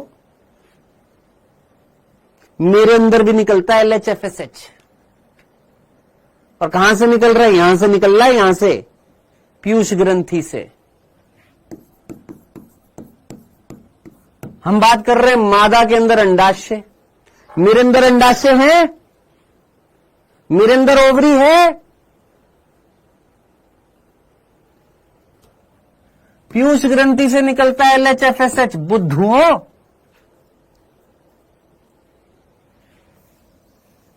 सेल चैप्टर नहीं पढ़ा ना, इसीलिए यही दिक्कत होती है तुम्हारे साथ। सेल चैप्टर पढ़ते तो तुमको याद आता कि स्टेरॉइडल हार्मोन बताए थे सर ने। कहां बताए थे? जब हमने पढ़ी थी चिकनी अंतःपरय द्रव्य जालिका, स्मूथ एंडोप्लाज्मिक रेटिकुलम। याद आया? हाँ सर। स्मूथ एंडोप्लाज्मिक रेटिकुलम जब पढ़ी थी तो हमने पढ़ा था, अगर कई बच्चे होंगे जिनको याद होगा, सेल चैप्टर इज द नीव, इज द बेस, सब कुछ सेल चैप्टर पर आधारित। अगर तुम वही नहीं पढ़ोगे तो तुम क्या आगे बढ़ोगे? सेल चैप्टर में बताया था स्मूथ एंडोप्लाज्मिक रेटिकुलम जो होती है प्राणियों में स्टेरॉइडल हार्मोन बनाती है।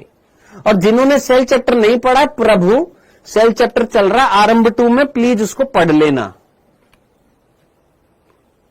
स्मूथ एंडोप्लाज्मिक रेटिकुलम क्या बनाती है सर? स्टेरॉइडल हार्मोन बनाती है। स्टेरॉइडल हार्मोन जो होते हैं वो किसमें होते हैं सर? प्राणियों में होते हैं।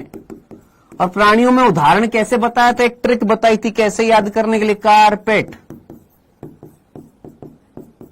क्या बताई थी? कारपेट। याद आ गई? हाँ सर। जिसमें से कार कौन था सर? कार्टिकॉइड नहीं था, कॉर्टिकॉइड था।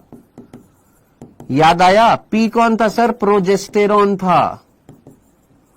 ई कौन था सर? एस्ट्रोजन था। टी कौन था? टेस्टोस्टेरोन था। याद आया? कॉर्टिकॉइड हमारे 3 प्रकार के थे। कौन कौन से? मिनरेलो कॉर्टिकॉइड, ग्लूको कॉर्टिकॉइड, सेक्स कॉर्टिकॉइड। नहीं सर, हमको याद नहीं आया। याद करना पड़ेगा बेटा। जिस लड़ाई को तुम लड़ने जा रहे हो, तुम अकेले नहीं जा रहे हो, लाखों की संख्या में बच्चे जा रहे हैं। और लाखों की संख्या में बच्चे जा रहे हैं तो कंपटीशन कर रहे हैं कि कौन ज्यादा से ज्यादा याद रख पाएगा बायो की चीजों को। अब तुम याद नहीं रखोगे तो तुम्हारी मर्जी, और याद रखेंगे, क्लियर कर लेंगे, फिर तुम बैठे रह जाओगे। हाँ जी। तो इनमें से सोच, इनमें से कौन से हार्मोन हैं जो मादा में अंडाशय से निकलते हैं? तो अंडाशय से जो स्टेरॉइडल हार्मोन निकलते हैं वो निकलते हैं ये दोनों। कौन से? प्रोजेस्टेरोन और एस्ट्रोजन। तो याद रखना, मादाओं में प्रोजेस्टेरोन एंड एस्ट्रोजन, ये हार्मोन रिलीज होते हैं। सर हम जीतेंगे, अच्छी बात है, जीतो, लेकिन ऐसे भूलो मत यार। ये छोटी छोटी बातें हैं, इनको भूलते जाओगे तो कैसे काम चलेगा? अभी तो सेल पढ़ा है, सेल साइकिल, सेल डिवीजन पढ़ा है, पुष्पी पादप में लैंगिक जनन पढ़ा, 14 चैप्टर पढ़ रहे हैं मात्र अभी। बताओ, अभी से अगर भूलना स्टार्ट कर दोगे, बेसिक्स क्लियर नहीं होंगे तो कैसे काम चलेगा? बताओ आप मुझे।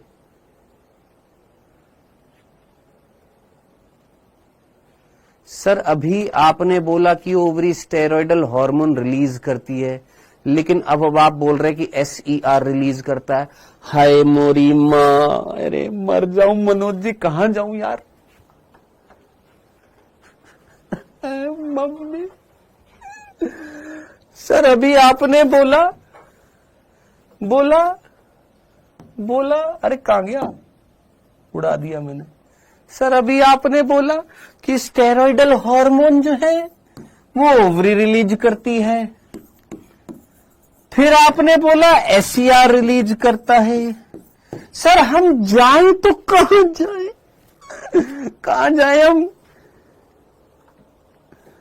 कहां जाएं? और वही बालिका जो बोल रही है सर मैं रोज सही आंसर देती हूं। देख रही है वैष्णवी?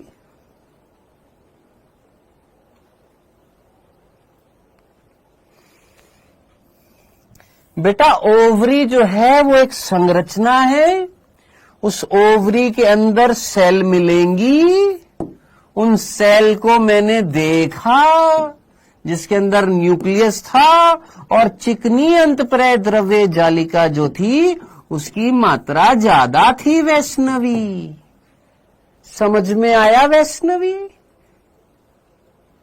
क्या हाल बना रखा है वैष्णवी तुमने अपना, है? सोचो, ये एक सेल है, किसकी सेल है? सर ओवरी की सेल है। वैसे ही मेरे से तेज नहीं बोला जाता, धीरे धीरे मैं बोल रहा हूं, उसमें भी तुमको चीज नहीं समझ में आ रही है। ये ओवरी है बेटा, अंडाशय, ये उसकी कोशिकाएं हैं। उस कोशिका को हमने देखा वैष्णवी, उस कोशिका के अंदर चिकनी अंतःपरय द्रव्य जालिका जो थी बहुत सारी थी। अब चिकनी अंतःपरय द्रव्य जालिका इन कोशिकाओं में बहुत सारी है तो क्या बनाएंगी? Steroidal hormone. समझ में आया? नहीं समझ में आया तो गोली मारो।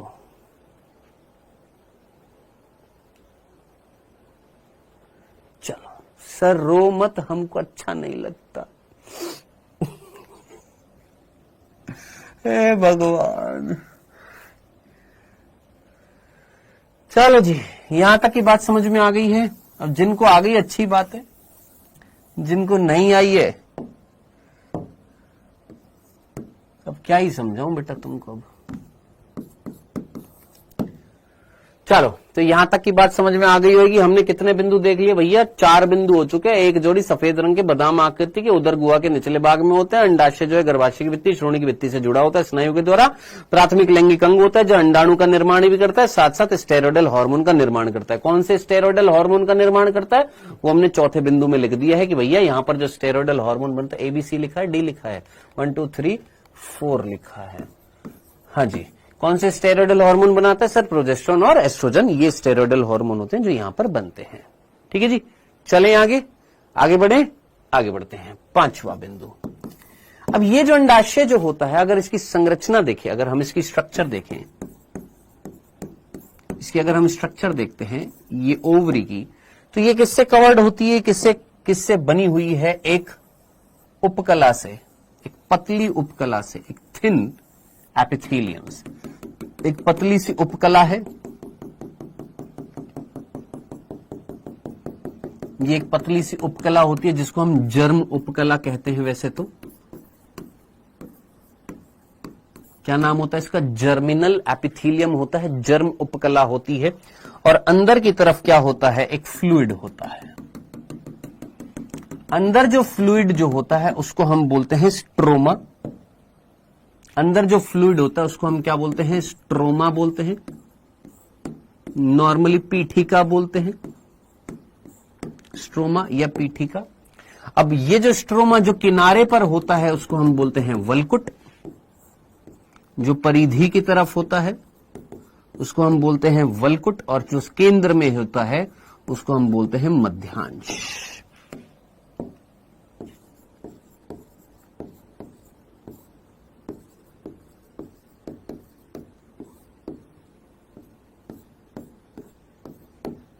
ठीक है जी।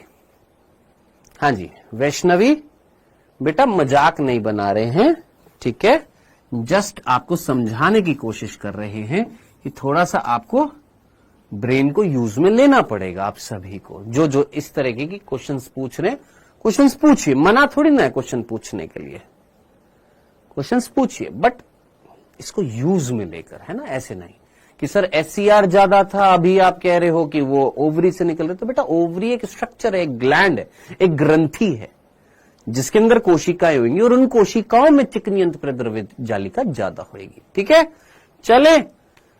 चलो, क्या है ना कि कई बार बच्चों को लगता अक्षर ने मेरा मजाक बना दिया, अब मैं क्वेश्चन नहीं पूछूंगा। नहीं, ऑनलाइन है ना, तुम मेरे को मतलब तुम तो मेरे को देख रहे हो, मैं तुमको थोड़ी ना देख पा रहा हूं, है ना, तो कुछ भी लिख देते हो तो हम डांट भी देते हैं। यहां से निकाला करो डांट, यहां से निकाल दिया करो, लेकिन मतलब ऐसा नहीं कि थोड़े बहुत तो असर होना चाहिए डांट का, कि पढ़ाई करना स्टार्ट करो। ठीक है सर, प्राइमरी सेक्सुअल ऑर्गन कौन कौन से हैं ये नहीं लिखा आपने। एक तो ना तेरे तो मैं ऐसा कस के लाल करूंगा तेरे को, तो मैं शुभम पटेल। मन तो ऐसा कर रहा है स्टार्टिंग से, तू ना मन तो ऐसा कर रहा तो कस के लगा दूं मैं, सामने होता तो कस के भोंदू घोचू। सर आपने प्राथमिक लैंगिक अंग तो नहीं बताए।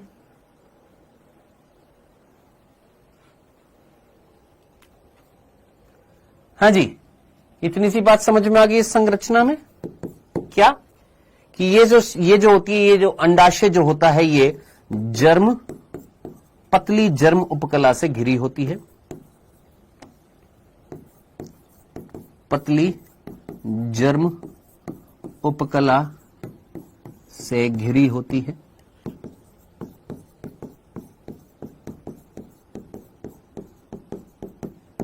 दूसरा, पतली जर्म उपकला से घिरी होती है, जिसके भीतर की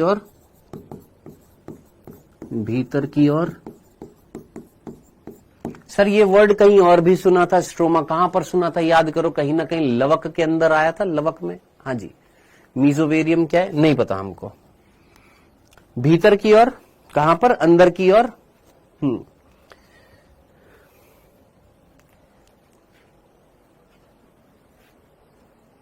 भीतर की ओर, अंदर की ओर क्या पाया जा रहा है, भीतर की ओर स्ट्रोमा पाया जाता है।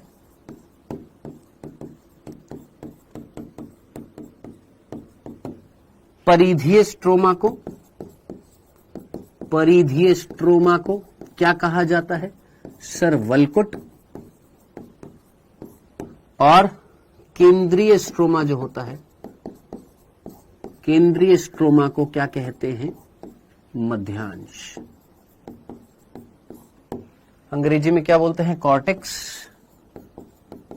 मेड्यूला। ठीक है, ये जो संरचना जो हम पढ़ रहे थे यहां पर किसकी,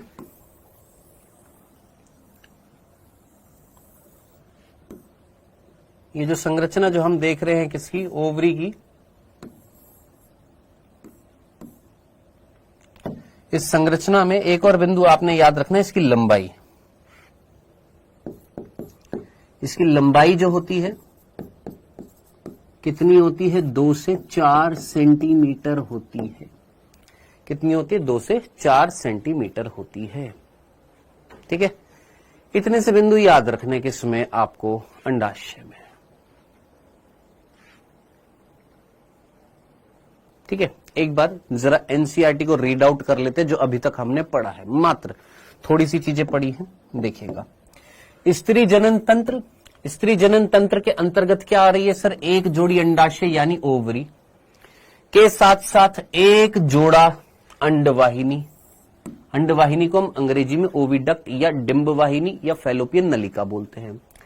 एक गर्भाशय होता है, गर्भाशय एक होता है, एक गर्भाशय ग्रीवा होती है जिसको हम सर्विक्स बोलते हैं, एक योनि वेजाइना बाह्य जननेंद्री एक्सटर्नल जेनाइटल होती है, साथ साथ जो कहां पर मिल रही है, श्रोणि क्षेत्र में होती है। ठीक है, आगे जनन तंत्र के ये सभी अंग एक जोड़ा स्तन ग्रंथियों के साथ संरचनात्मक और क्रियात्मक रूप से संयोजित होते हैं। यानी ये जो भाग जो है, ये तो स्त्री जनन तंत्र के भाग है जो स्तन ग्रंथियों के साथ मिलकर संरचना बना रहे हैं और क्रिया कर रहे हैं। कौन सी क्रिया कर रहे हैं, अंडोत्सर्ग जो अंडाशय में हुआ, निषेचन जो फैलोपियन ट्यूब में हुआ, सहगर्भता जो गर्भाशय में हुआ, शिशु का जन्म जो ग्रीवा और योनि और एक्सटर्नल जेनाइटल का जो योनि छिद्र है उस माध्यम से बच्चा बाहर आ गया, स्तन ग्रंथियों से फिर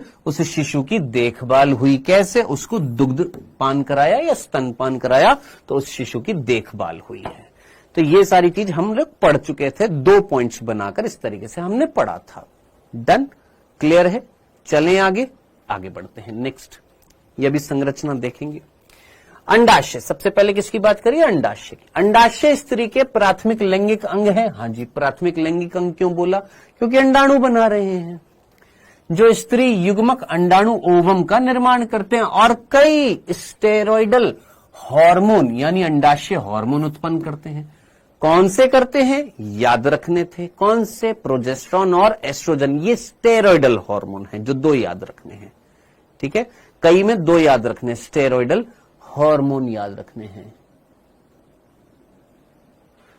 ठीक है, 1 सेकंड रुक जाए मेरे भाई, जो प्रश्न भेज रहा है एक बार। ठीक है, प्रत्येक अंडाशय एक पतली उपकला एपिथीलियम से ढके होते हैं। याद रखना, उपकला कैसी है, पतली है, मोटी नहीं है।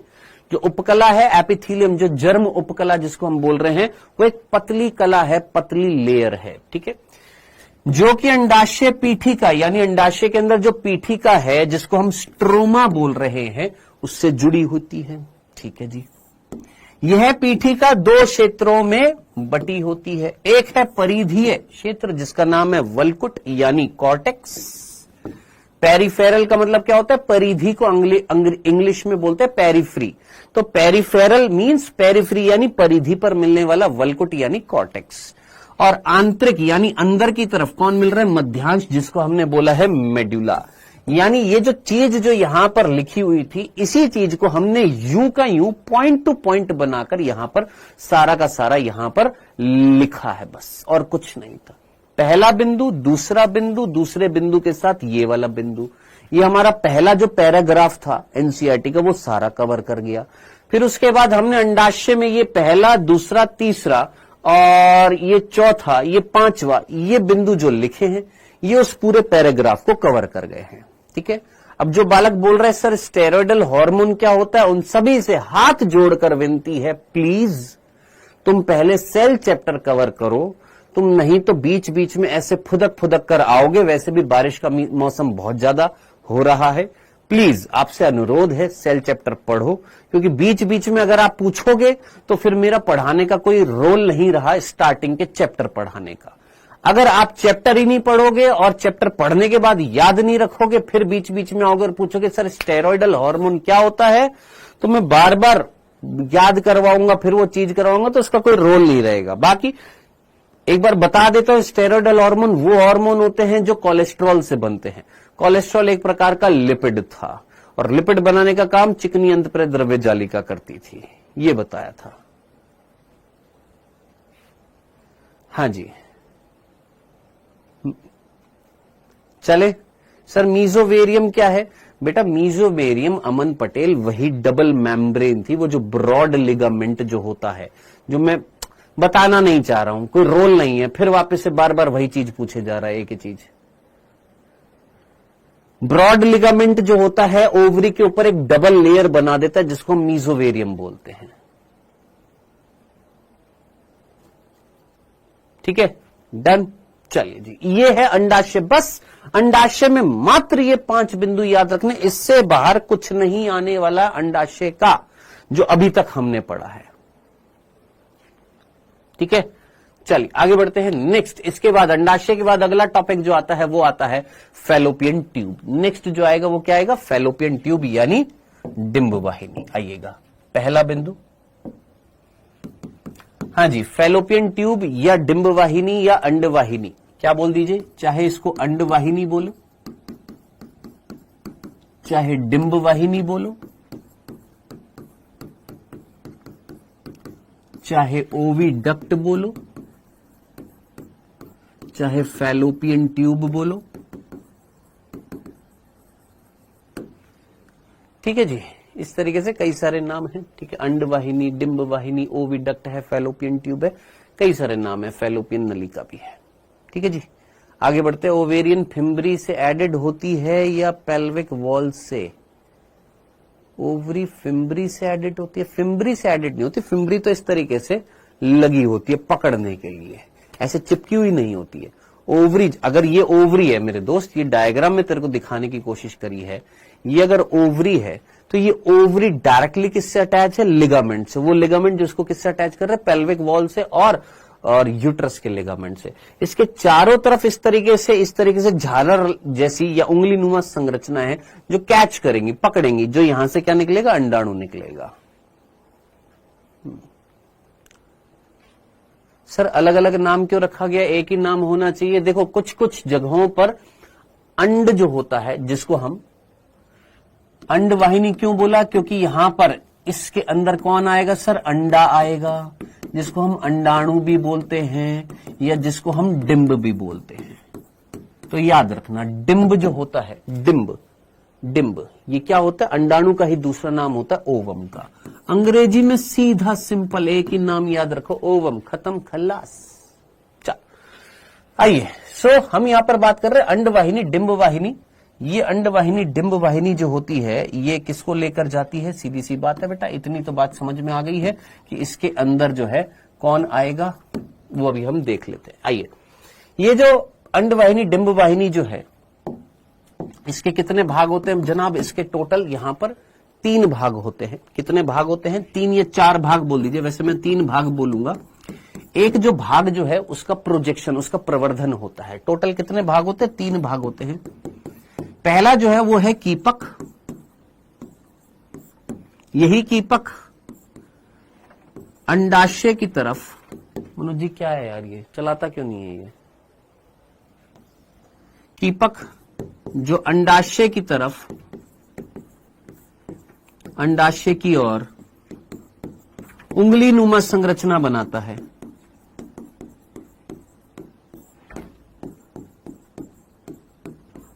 उंगली नुमा संरचना बनाता है जिसे झालर कहते हैं।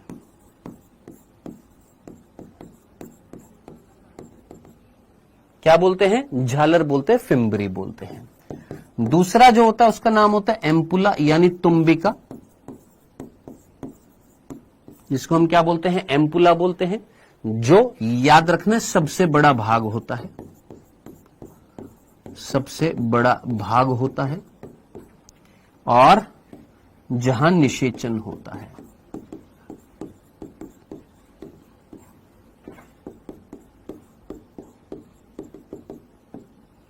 और लास्ट जो होता है, तीसरा भाग जो होता है, उसको हम बोलते हैं संकीर्ण पथ।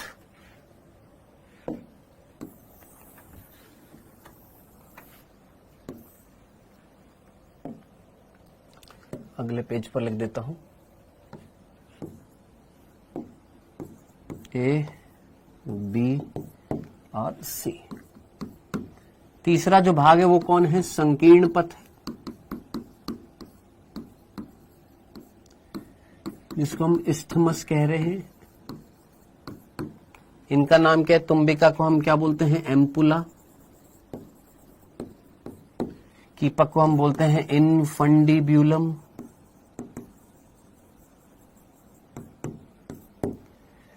हाँ जी सर, इंग्लिश में भी लिख दीजिए। लिख दिया बेटा। कीपक को हम क्या बोलते हैं? इनफंडिब्यूलम, जो अंडाशय की ओर होता है। और एक उंगली नुमा संरचना, मतलब ये कीपक की, ये जो कीपक अभी बताऊंगा, अभी समझाऊंगा, एक बार लिख रहा हूं।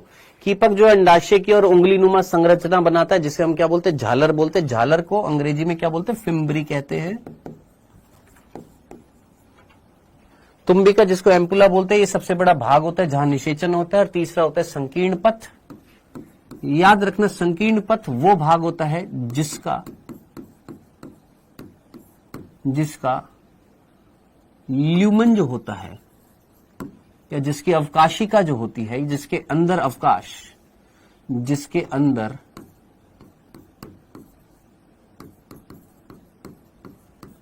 अवकाश कम होता है, जो गर्भाशय से जाकर जुड़ता है, जो गर्भाशय से जुड़ा होता है। चलो ये तो अब लिख दिया, अब एक बार इसको समझ लेते हैं क्या ये चीज। देखिए इस तरीके से ये हमारा गर्भाशय है, ठीक है, और इस गर्भाशय से ये हमारा इस तरीके से गर्भाशय है, और इस गर्भाशय से ये इस तरीके से हमारा गर्भाशय है फीमेल में, और इस गर्भाशय से जुड़ी हुई है कौन? फैलोपियन नलिका।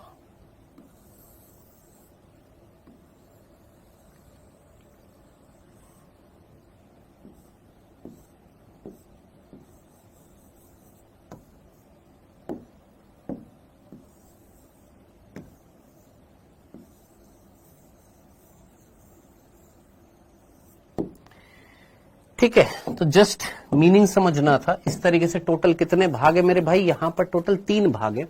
ये जो कीप के आकार का दिखाई दे रहा है, यानी इस तरीके से कीप जैसी, कीपक होता है ना, कीप फनल होता है, कीप होता है, ऐसी संरचना बना रहा है, इसको हमने बोला कीपक। क्या नाम दिया है? कीपक। इनफंडिब्यूलम, इनफंडिब्यूलम नाम दिया है। ठीक है जी। अब ये जो इनफंडिब्यूलम जो है, ये जो इनफंडिब्यूलम जो है, ये जो कीपक जो है, ये आगे चलकर क्या बना रहा था? सर टाइम हो गया। अभी कहां से टाइम हो गया? ये क्या बना रहा था? इस तरीके से उंगली नुमा संरचना बना रहा है। इन उंगली नुमा संरचनाओं को हमने क्या नाम दिया? झालर नाम दिया है। क्या नाम दिया? झालर, जिसको हम अंग्रेजी में क्या बोल रहे हैं? फिम्बरी कहते हैं। अब ये फिम्बरी क्या करेंगी सर? यहां पर मिल रहा है कौन? ये अंडाशय, और ये अंडाशय जो है जुड़ा हुआ है किससे सर? ये अंडाशय जो है इस तरीके से जुड़ा हुआ था किससे सर? लिगामेंट के द्वारा। किससे? यहां पर ऐसे। अब ये अंडाशय से क्या निकलेगा सर? अंडाशय से निकलेगा क्या? पुचक। क्या निकलेगा? पुचक। बाहर आएगा कौन? अंडाणु। अब वो जो अंडाणु आएगा उसको पकड़ने का काम कौन करेंगी सर? ये उंगली नुमा संरचना। सर इंग्लिश में भी लिख दीजिए, पागल वागल तो नहीं हो गया है देव? हिल जाते हो क्या? होता क्या है? मतलब कनेक्शन लूज हो जाता है क्या? प्रॉब्लम क्या है तुम लोगों के साथ? क्या तेरे को इंग्लिश नहीं दिख रही है? ये कीपक को इंग्लिश में क्या लिखा है? इनफंडिब्यूलम। झालर को इंग्लिश में क्या लिखा हुआ है? फिम्बरी। यहां पर सारे वर्ड जो है इंग्लिश में लिख दिए हैं। संकीर्ण पथ को क्या लिखा है? इस्थेमस। अब ये लिखूं जिसके अंदर अवकाश कम हो जाता है, जो गर्भाशय से जुड़ा होता है, इसको भी लिखूं क्या? मत करो वो हरकतें जो पिछले साल बच्चों ने करी थी यार। मैं नहीं चाहता हूं कि तुम भी वैसे ही बनो जो बिना फालतू में टाइम वेस्ट करने आए थे।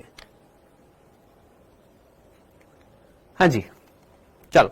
सो झालर है सर, एक झालर का कार्य क्या है ये याद रखना। ये जो झालर जो होते हैं, ये झालर जो होते हैं जिनको हमने बोला है फिम्बरी, ये झालर ये अंडाणु को या अंड कोशिका को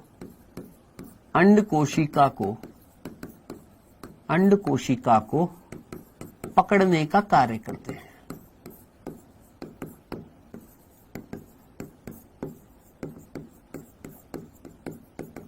अब ऐसा नहीं है कि कैच छूट जाएगी। कहीं आप सोचो अले सर यहां से बॉल आई और नीचे से पकड़ ले थे, अले अले ये गिर गया, तो ऐसा नहीं है। चारों तरफ से कवरिंग होती है ऐसे। मतलब अगर ये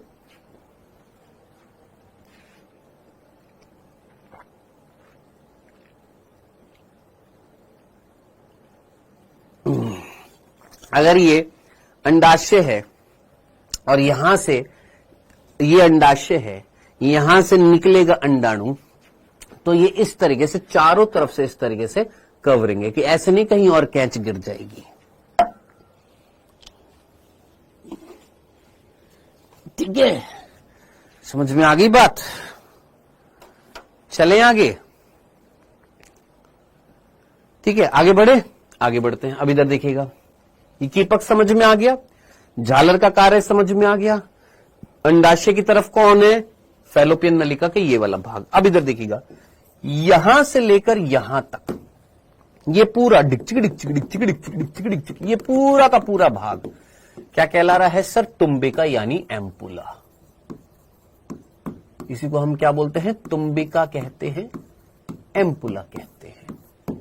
ठीक है, और इसके बाद जरा देखिए ये वाला भाग जो है, जिसके अंदर अवकाश जो था, जिसके अंदर ल्यूमन जो था, जिसके अंदर खाली जगह जो थी, वो पतली हो गई है, छोटी हो गई है, इसीलिए इसका नाम क्या पड़ा? संकीर्ण पथ। संकीर्ण का मतलब ही क्या होता है? छोटा हो जाना। यानी एक ऐसा पथ जो क्या हो गया? संकीर्ण हो गया है, संकीर्ण हो गया है। और किससे जाकर जुड़ा है सर? गर्भाशय से। चलो सर, मीनिंग समझ में आ गया। अब क्या होता था ना कि एक बालक भी बोल रहा है कि सर कई लोग कहते हैं कि निषेचन जो होता है, अरे रुक जा कमल जायसवाल, रुक जा, तनिक पेशेंस रखना मेरे भाई। कई बच्चे, एक बच्चा बोल रहा है सर कई लोग कहते हैं कि जो निषेचन जो होता है वो तुम्बिका और संकीर्ण पथ के जंक्शन पर होता है, यहां पर होता है, कई लोग बोलते हैं। मैंने कहा हाँ भाई, हम भी बोलते थे, लेकिन कब तक? जब तक नई एनसीईआरटी नहीं आई थी। कौन सी वाली? 2018 में जो पब्लिश हुई थी वो वाली, है ना। 2018 से पहले वाली जो एनसीईआरटी होती थी, मैंने दिखाई हुई है, शायद क्लासेस में दिखाई हुई है, आपके बैच में फुर्सत मिलेगी दिखा दूंगा। मेरे पास रखी है पुरानी एनसीईआरटी, है ना। उस मेरे जमाने की जो एनसीईआरटी जो थी उसमें लिखा होता था क्या? एम्पुला इस्थेमस जंक्शन पर। ये क्या है? इस्थेमस। क्या लिखा होता था कि निषेचन जो होता है, फर्टिलाइजेशन जो होता है, वो कहां होता है? Ampulla isthmus junction. ये है जंक्शन, यहां पर होता है। लेकिन वो पुरानी एनसीईआरटी थी। नई एनसीईआरटी में साफ साफ लिखा हुआ है निषेचन कहां होता है? तुम्बिका क्षेत्र में होता है, याद रखना। तो तुम्बिका वो बड़ा सा क्षेत्र है जिसका क्या कार्य है? माध्यम देना, एनवायरमेंट देना। किस चीज के लिए? निषेचन के लिए, ताकि शुक्राणु और अंडाणु का यहां पर क्या हो सके? मिलन हो सके। याद रखना, ठीक है? याद रखना, भूल मत जाना। इसलिए मैंने साफ साफ यहां पर लिख दिया है क्या? कि तुम्बिका वो क्षेत्र है जो सबसे बड़ा भाग है जहां निषेचन होता है। अब आप ये सुनने के बाद क्या होगा कि आप क्वेश्चंस करेंगे। अब देखिए, कई मॉड्यूल्स ऐसे होते हैं जिसमें क्वेश्चन, जो पुराने क्वेश्चन होते हैं ना, उनको भी ऐड किया जाता है। बी मैच्योर, थोड़ी सी मैच्योरिटी दिखाइएगा आप लोग भी। क्या होता है ना कि पुराने क्वेश्चंस आ रहे हैं, ऑब्वियसली बात है वो चेंज नहीं हो रहे हैं। पुराने क्वेश्चंस आते रहते हैं, मॉड्यूल्स में आते रहते हैं, 2018 से पहले के क्वेश्चंस आते रहते हैं, बिल्कुल आते रहते हैं। अब जब वो क्वेश्चंस आते हैं, जैसे एक पुराना क्वेश्चन आ गया कि बताइए उपरोक्त में से किस में निषेचन होता है, तो एक ऑप्शन में था कि एम्पुला इस्थमस जंक्शन, और उसका आंसर पीछे वही दे रखा था। अब ऑब्वियसली बात है, आपका तो दिमाग ये बोलेगा कि सर हमने तो ये पढ़ा है, लेकिन यहां पर तो क्वेश्चन में ये आ रहा है, अब क्या करें सर? तो इसीलिए आपको क्या कराई जाती है? एनसीईआरटी कसरत इसी वजह से कराई जा रही है कि प्रभु, ये एनसीईआरटी कसरत अगर आप कर लो, और ये जो थ्योरी जो पढ़ रहे हैं, जो टोटली एनसीईआरटी बेस्ड है, ये कर लो, सिलेक्शन मैं लिख के दूंगा, होगा, बिल्कुल होगा।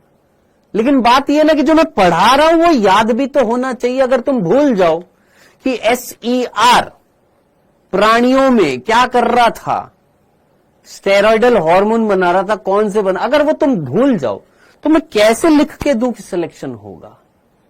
क्योंकि जो एनसीईआरटी बेस्ड चीज है वो तो याद रखनी पड़ेगी ना भाई। तुमसे मैं कह ही नहीं रहा अतिरिक्त याद रखने के लिए। शुक्राणु का जीवन काल कितना होएगा, शुक्राणु कितना बनेगा, कितना होएगा वीर्य में, ये कह ही नहीं रहा मैं तुमसे याद करने के लिए। तुम बिना फालतू में अपनी ऊर्जा वहां लगा रहे हो जहां लगानी नहीं है। जहां ऊर्जा लगानी है, जिस चीज को याद करना है, उस पर फोकस नहीं है। तो समझो इस चीज को, राइट ट्रैक पर चलो, भटको मत।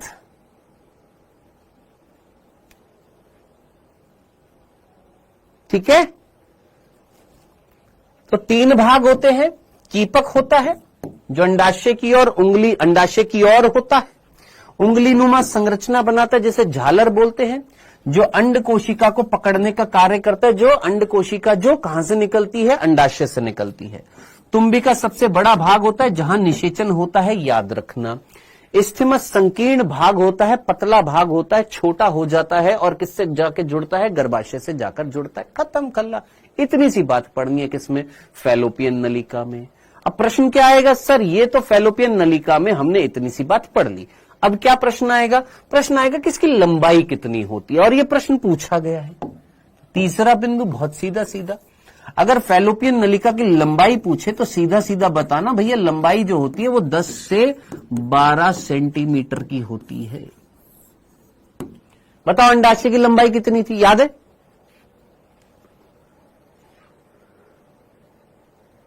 बताओ अंडाशय की लंबाई क्या थी? जल्दी से कमल जायसवाल वापस से भेजे एक बार फटाफट। अंडाशय की लंबाई कितनी थी, याद है? कितनी थी? सोच, प्रेजेंस ऑफ माइंड। 4 से 5, 4 से 5, 4 से 5 थी या 2 से 4 थी? देख लो तुम। अगर तुमको याद नहीं आ रहा तो ये चीजें जो है ये अपने आप ही अपने आप को बता देते कि हाँ भाई हम कितनी कंसंट्रेशन से पढ़ रहे हैं। 2 से 4 याद है? हाँ, सुन रहे हैं। इंपॉर्टेंट था, याद रखना है। कितनी थी? 2 से 4 सेंटीमीटर लंबाई थी। किसकी? अंडाशय की। सीधी सीधी बात याद रखनी थी कि लंबाई 2 से 4 सेंटीमीटर थी। अब तुमसे कुछ क्वेश्चन पूछ लूं, देखो तुम्हारी तुम्हारी तुम्हारी नॉलेज देखूं, तुमको कितनी चीजें याद है। जल्दी से मुझे बताओ, जल्दी से मुझे बताओ।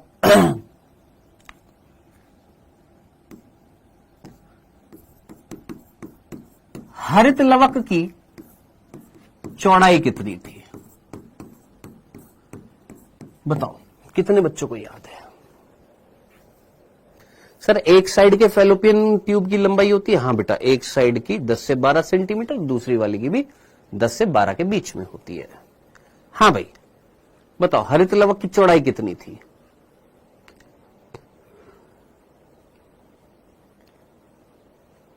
कितनों को याद है चौड़ाई कितनी थी?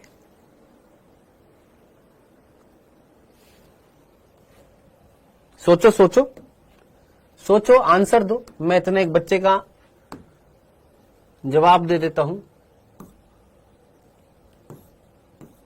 तुम सोचो इतने फटाफट।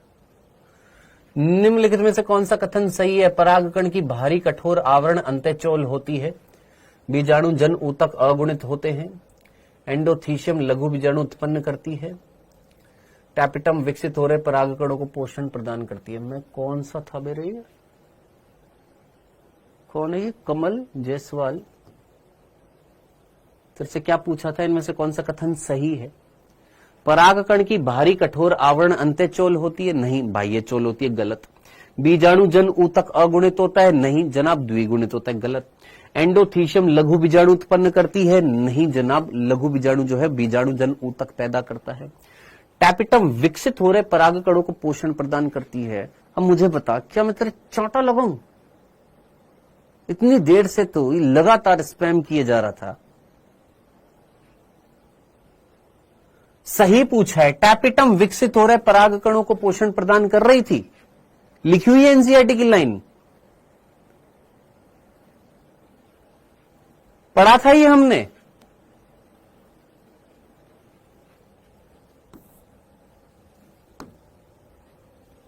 नहीं पढ़ा था कमल जायसवाल? जल्दी से मुझे बता। हाँ भैया। सर ये सभी माता में सेम होती है क्या?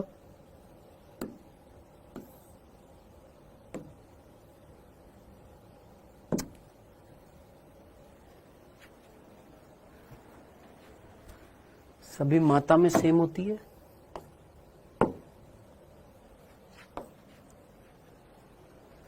यार माथा खराब कर देते हैं।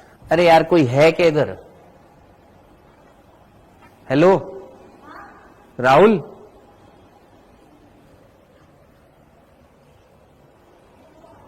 मनोज जी, हाँ आ गया आ गया। क्या है यार ये?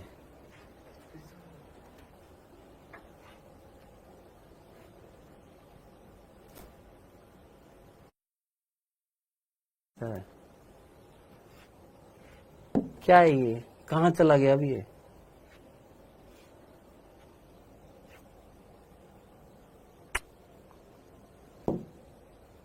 आ गया। वो कहाँ है? ये कहाँ है?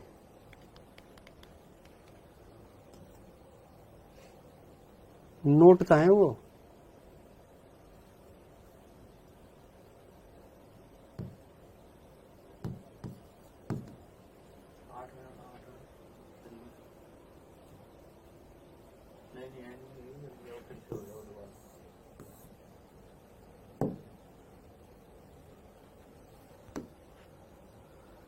हाँ जी, लंबाई जो होती है वो कितनी होती है? 5 से 10 माइक्रोमीटर, और चौड़ाई कितनी होती है? 2 से 4 माइक्रोमीटर। बहुत ही बढ़िया। ये क्वेश्चंस को खुद किया करो बे। 5 से 10 लवक की और 2 से 4। और फैलोपियन नलिका की लंबाई 10 से 12। माइटोकॉन्ड्रिया की याद है? माइटोकॉन्ड्रिया की याद है?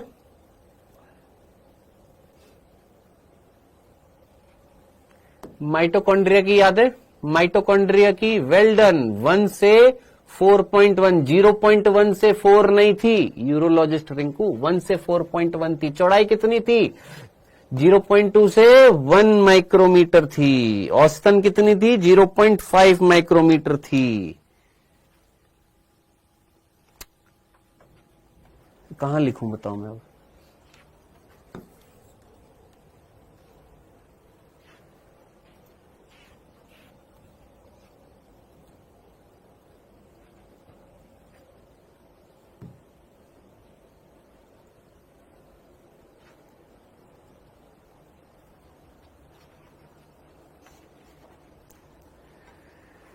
हाँ जी,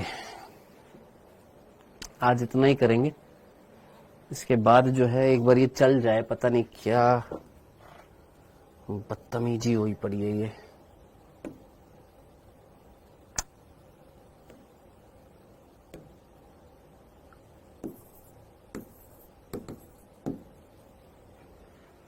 इसके आगे कल कवर करेंगे गर्भाशय, और कल हम मादा जनन तंत्र पूरा समाप्त कर देंगे।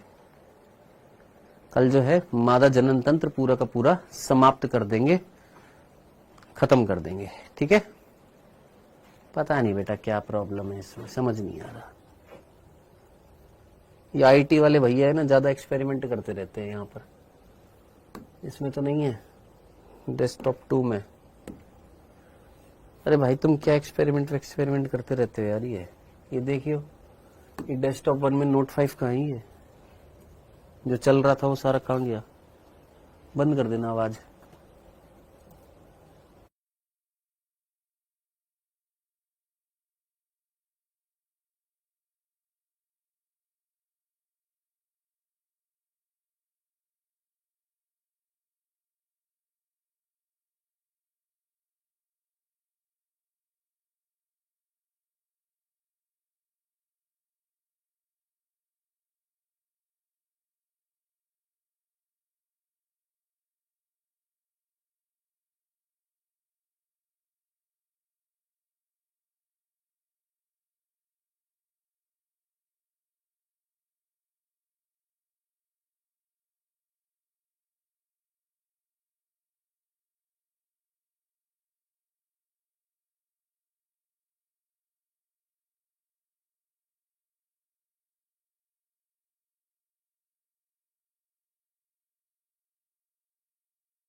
बालक कह रहे हैं मनोज भैया ये आप हमारे साथ सही नहीं कर रहे हो। बेटा मनोज भैया ने कुछ नहीं किया, ये बाबा आदम के जमाने के हैं ये जो लगे हुए हैं, ये इसलिए ऐसा हो रहा है। ऐसा कुछ नहीं है, ये कुछ प्रॉब्लम आ गई है, स्पेस स्टोरेज नहीं था इस वजह से। बाकी अगर कोशिश ये रहेगी कि जो भी यहाँ पर लिखा गया है, ज्यादा हमने वैसे कुछ लिखा भी नहीं है, जो भी लिखा गया है अगर वो नहीं आता है टीचर स्लाइड में तो आप खुद भी लिख सकते हैं। इतना मैं एश्योर हूं, आप पढ़ने लिखने वाले बच्चे हैं, है ना, लिख सकते हैं। हाँ, क्वेश्चंस आपके पास में आएंगे, प्लीज आज उन क्वेश्चंस को कर लेना। 20 एक क्वेश्चन आएंगे, वो 20 क्वेश्चन जो होंगे वो कर लेना, प्लीज कर लेना, ठीक है। एनसीईआरटी कसरत के क्वेश्चन भी आएंगे, होमवर्क भी आ जाएगा आज, ठीक है, ठीक है। हाँ हाँ हाँ, मोहम्मद अबूजर मेरे बेटे, क्वेश्चंस आएंगे, आज ही आएंगे आपके पास, 20 एक क्वेश्चन आ जाएंगे, उनको कर लेना प्लीज, ठीक है। चलो मिलते हैं कल, बाय बाय बच्चों।